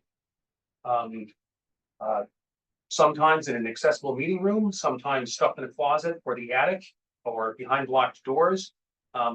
It would be in one place, and Freddie or Betsy or others would go to retrieve records, and the filing cabinet would be missing, and it'd be gone for a month until somebody could locate it. The records have lived for months at a time in cars, in basements. They are currently assembled in Betsy's dining room, is the current home of it. Betsy has left to travel, and she's not going to be back until early November, as I understand it. And this is kind of a crisis for us. So both I and Freddie have spoken with Kathy Cook about this, and I think she understands the urgency of the matter, and frankly, the ridiculousness of the matter. She asked for us to tell her what our space requirements are, in the form of the number of 4-drawer filing cabinets we need to house current records, and what our future needs may be. There's been some discussion of fully digitizing those records. Kathy made one comment in a text that sounded like labor might be available to help with scanning. But anyhow, I'm glad to see that she recognizes the urgency of this. This has obviously impacted our ability to follow up on some projects, but we've got a ton of work done.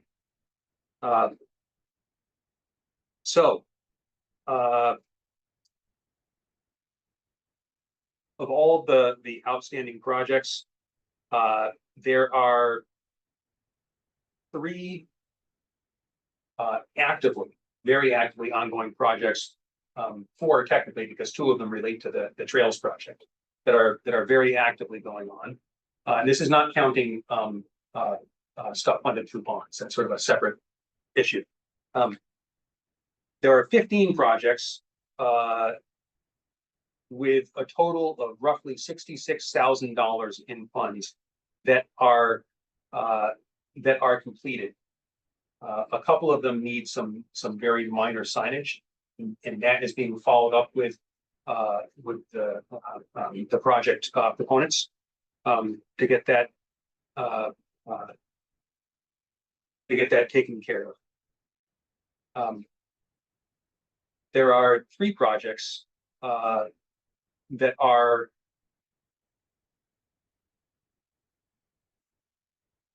we put them in the inactive project list, but there's some questions. We need to get some follow-up. We need to, in some cases, we just need to get a final report on the work that's done so we can verify that it comports with the warrant article. And we also just have to verify the signage on those three. But those three total roughly $30,000. Now, again, the bond funds are a separate and much more complicated issue. There may be at the end of the townhouse, or both the townhouse and library project, there may be some funds left over because of the way Brian bonded these things. There was some temporary lending for a couple of years before the official bond was issued, and it's I can't quite wrap my head around it unless I'm, sitting down with both, Freddie and Brian and Carla all at once to explain things. So that 66,000 is in the easily returnable file. One of the big reasons for going and meeting with Jay Hallerman yesterday was this past summer, we worked out with Carla a procedure for returning funds. You may recall there was some question, did we need to go back to town meeting to return the funds? And we got the ruling that no, that does not have to happen. We worked with Carla to put together a procedure. It involves a form that gets signed by both a CPC representative and by the project proponent, the applicant. So the question we put to Jay is, in cases where the original applicant is no longer available or is non-responsive, are we within our authority to simply write a letter saying that it is our understanding that this project is completed? We will be transferring all remaining funds back to the Community Preservation Fund, Community Preservation Trust Fund on this date. He recommended it be fairly short term, a week or 2 weeks. If you have any questions, please do not hesitate to contact us. And he said, yes, we have the authority to do that. So I don't think that's going to be how we routinely do this, but it will be a valuable tool, I think, for a couple of projects. We have the list of projects, but which ones are the problematic projects that we're talking about? Or no, just like the entire list of all 16. So right now, we don't have an update since June 30th. So I was hesitant to make a public document based on information that could change and that could be inaccurate and then cause kerfuffles down the road or anxiety. So as soon as that gets set up, it will be out there. I did a summary that I gave the dollar amounts and the number of projects. And I just wanted to clear a few things up from what Ben just said. That the reason we don't have access to the documents is Betsy and I has been said, all these documents were stored different places. I had some, over the years, different chairs had documents. Some were in the filing cabinet. Betsy, thank God, had done an amazing job of keeping paper documents of a lot. And we put them all together at her house to collect, to collate. And the goal being, we were going to start to scan them, but then last year's application process that dragged on. So then when we were going to start doing it, and we started doing it for understanding some of the issues around some of the outstanding projects. And then Betsy was leaving, so day before she had to fly out, she loaded her car up, went to put them back in the filing cabinet, and no one could find it. And then when they finally did find it, it was in an inaccessible place, and she brought all the stuff back and she had to fly out. So until she comes back, I don't have access of looking at those files, which it's needed because some of them are not, it's complicated and now they're all, organized. And it's not like they're organized. And that was the question, Kathy Cook, how come this hasn't been digitalized? Well, 20 years worth of documents, many of them were in paper originally. So for any of these projects, until I get to look at them in entirety, I'm not confident in saying this one is definitely able to go. And I think looking at the signage is something we talked about having, not just me do, because there's a lot of projects. And, certainly if we get recreation back on board in the fall, Kristen could be a big help in the rec projects. So I just wanted to be clear that it's not because Betsy left us up the creek. Oh, She tried. No, that's fine. I just was wondering about that. And then you will get a full list of all the ones. And it's just also a lot of it's based on my knowledge of whether the projects are done or not, or. Yeah. If you look at the list, I think it's going to be difficult. It's public record at the courts, the counting office, I think. yeah, but- yeah, and Freddie did forward around a list of outstanding projects. I think it was back in May, and it was just a list of every outstanding project, regardless of status. I don't recall that, but I know I did say a few, like Lisa's working on the signage of 2 projects. Bonnie's giving me a ton of information. And then Yep. Grant for you with the PRs. Again, if you want more information, some of it's at Betsy's, and I can look into it after town meeting. I can send you Sure. some more info.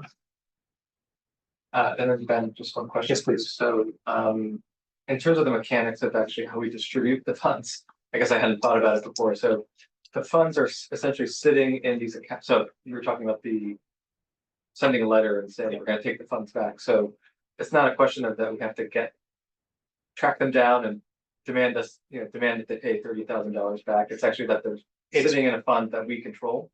Is that right? Fund No, we can that just take it back. it has a different number in the accounting office than the Community Preservation Trust Fund. And they will simply move that number and add it to the Community Preservation Trust Fund, right at town account. This is all internal to the town of Southborough. That's good to know. Every account, Sounds handy. every project is, when we go to town meeting, every project gets set up in a new account number and moved in, the allocation gets moved into that account. And only projects for that account, only invoices or funds for that account come out of that account. And then when there's money left, we can transfer them back into the accounts that came out of whether it was the historical account or the general fund. And then, so it's all internal, but they're all identified by project.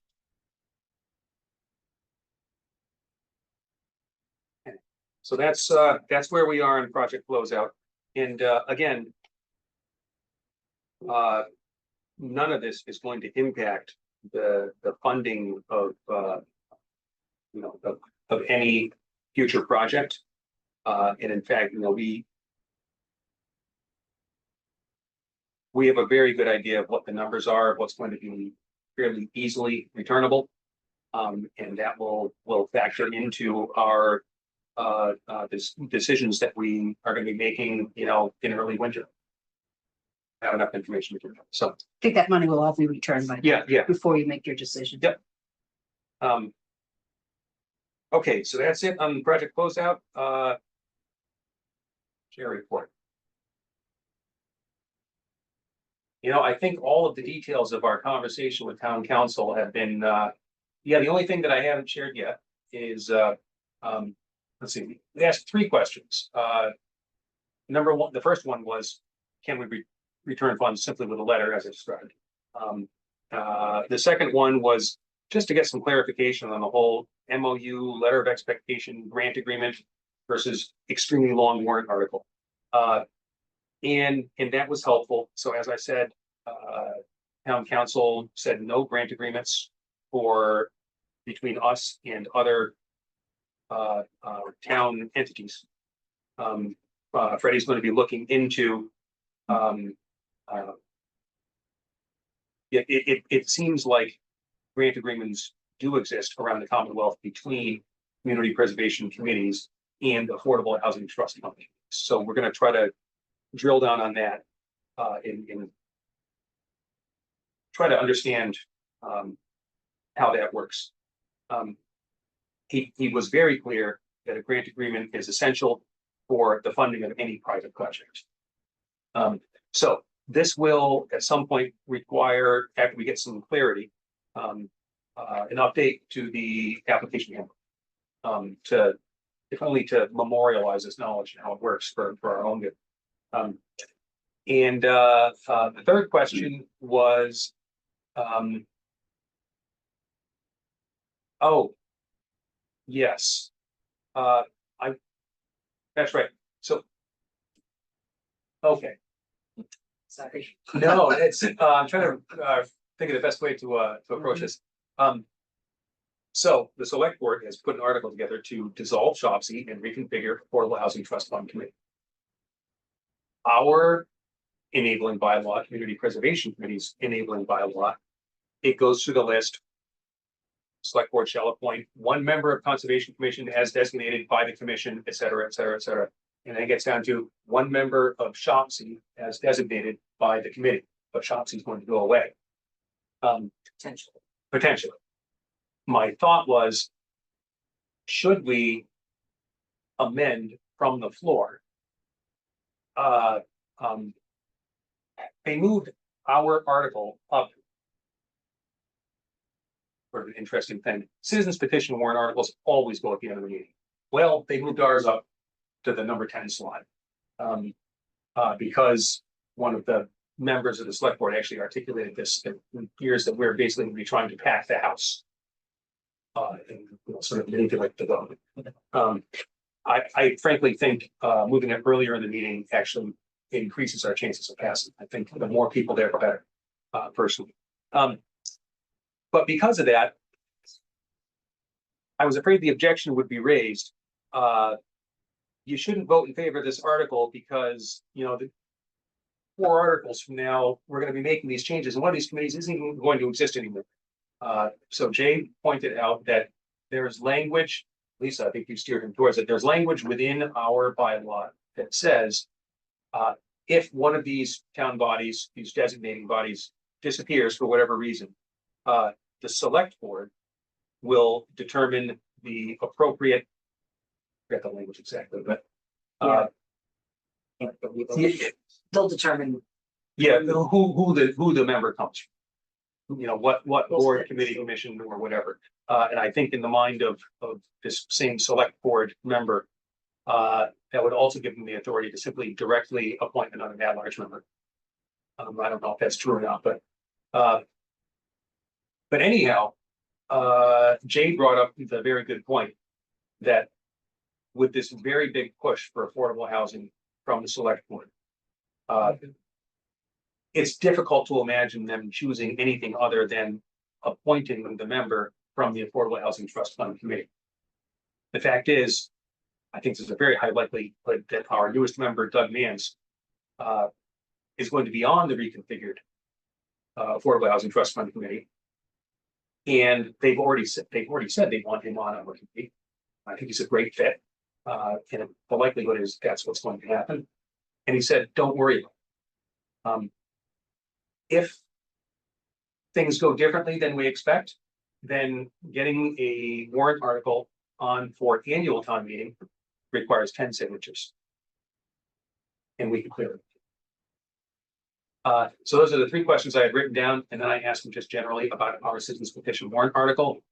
You know, just sort of, Jay, do you didn't see anything that would, any sort of showstoppers or anything like that, and he said, I typically only review these at the request of the select board. They hadn't requested that he review it, he told us, but he did in fact peruse it, and he indicated that it's pretty standard.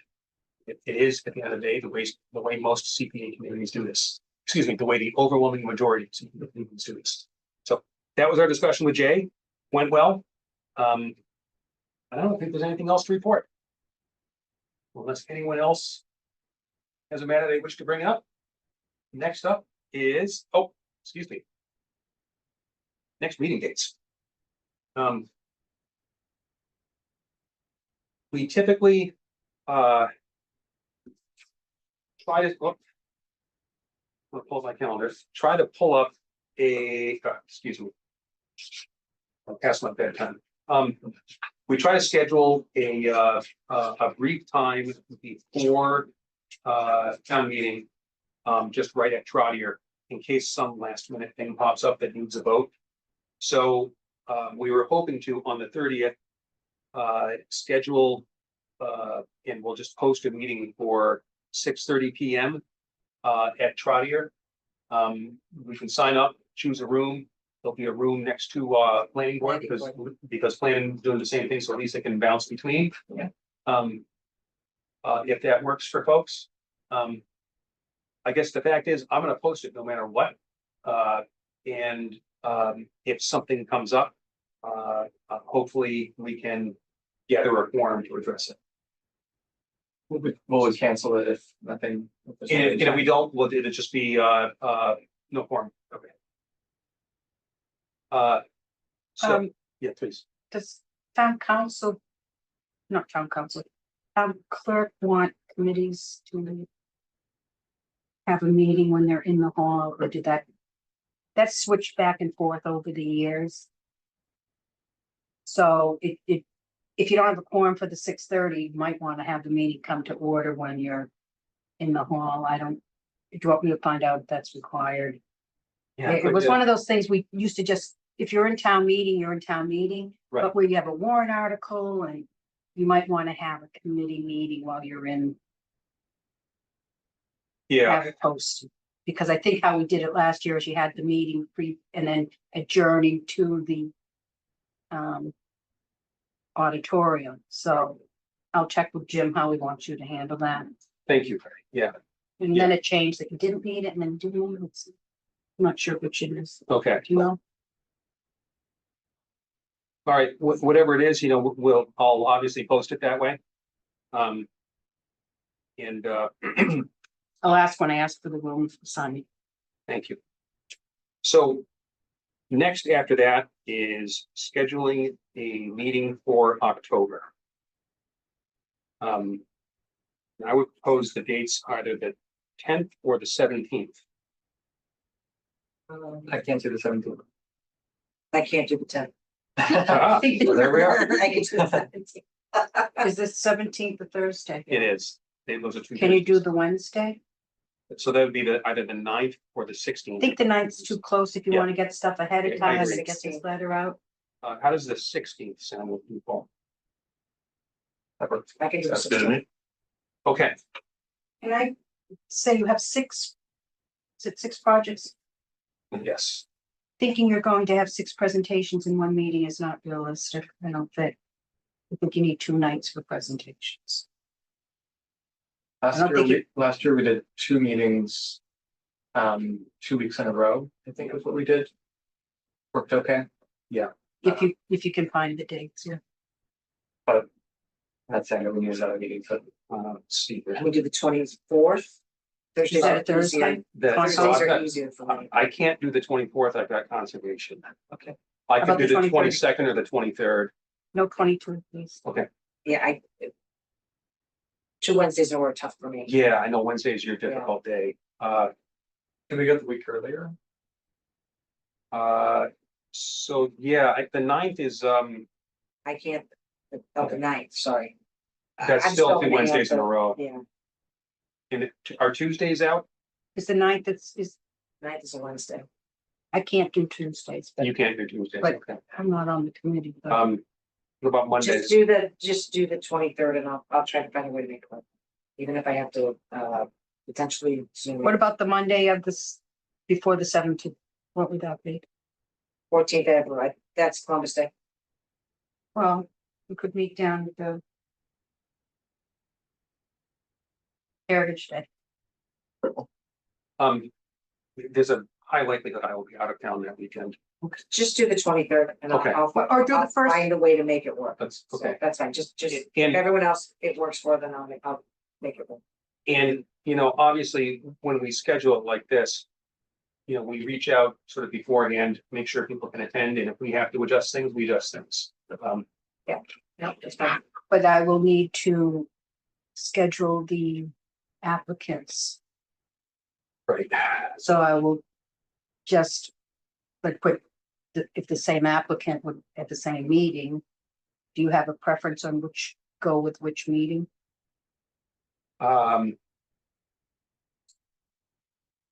Most problematic applications first. Yeah, No, we have an extra week to. yeah, no, deal with that's, whatever issues. that's a very good And first or first. an Yeah. extra week to what? We have it, so we'll have an extra week to work through issues to town meeting. Yep. I'm thinking. I mean, October is Oh, still okay. well before town meeting. Okay. but- So on the 17th, tell me which projects you want me when I send the letter to ask. On the 16th. Right, 16th and the 23rd. Sorry. So on the 16th, I would suggest Affordable Housing Trust Fund Committee.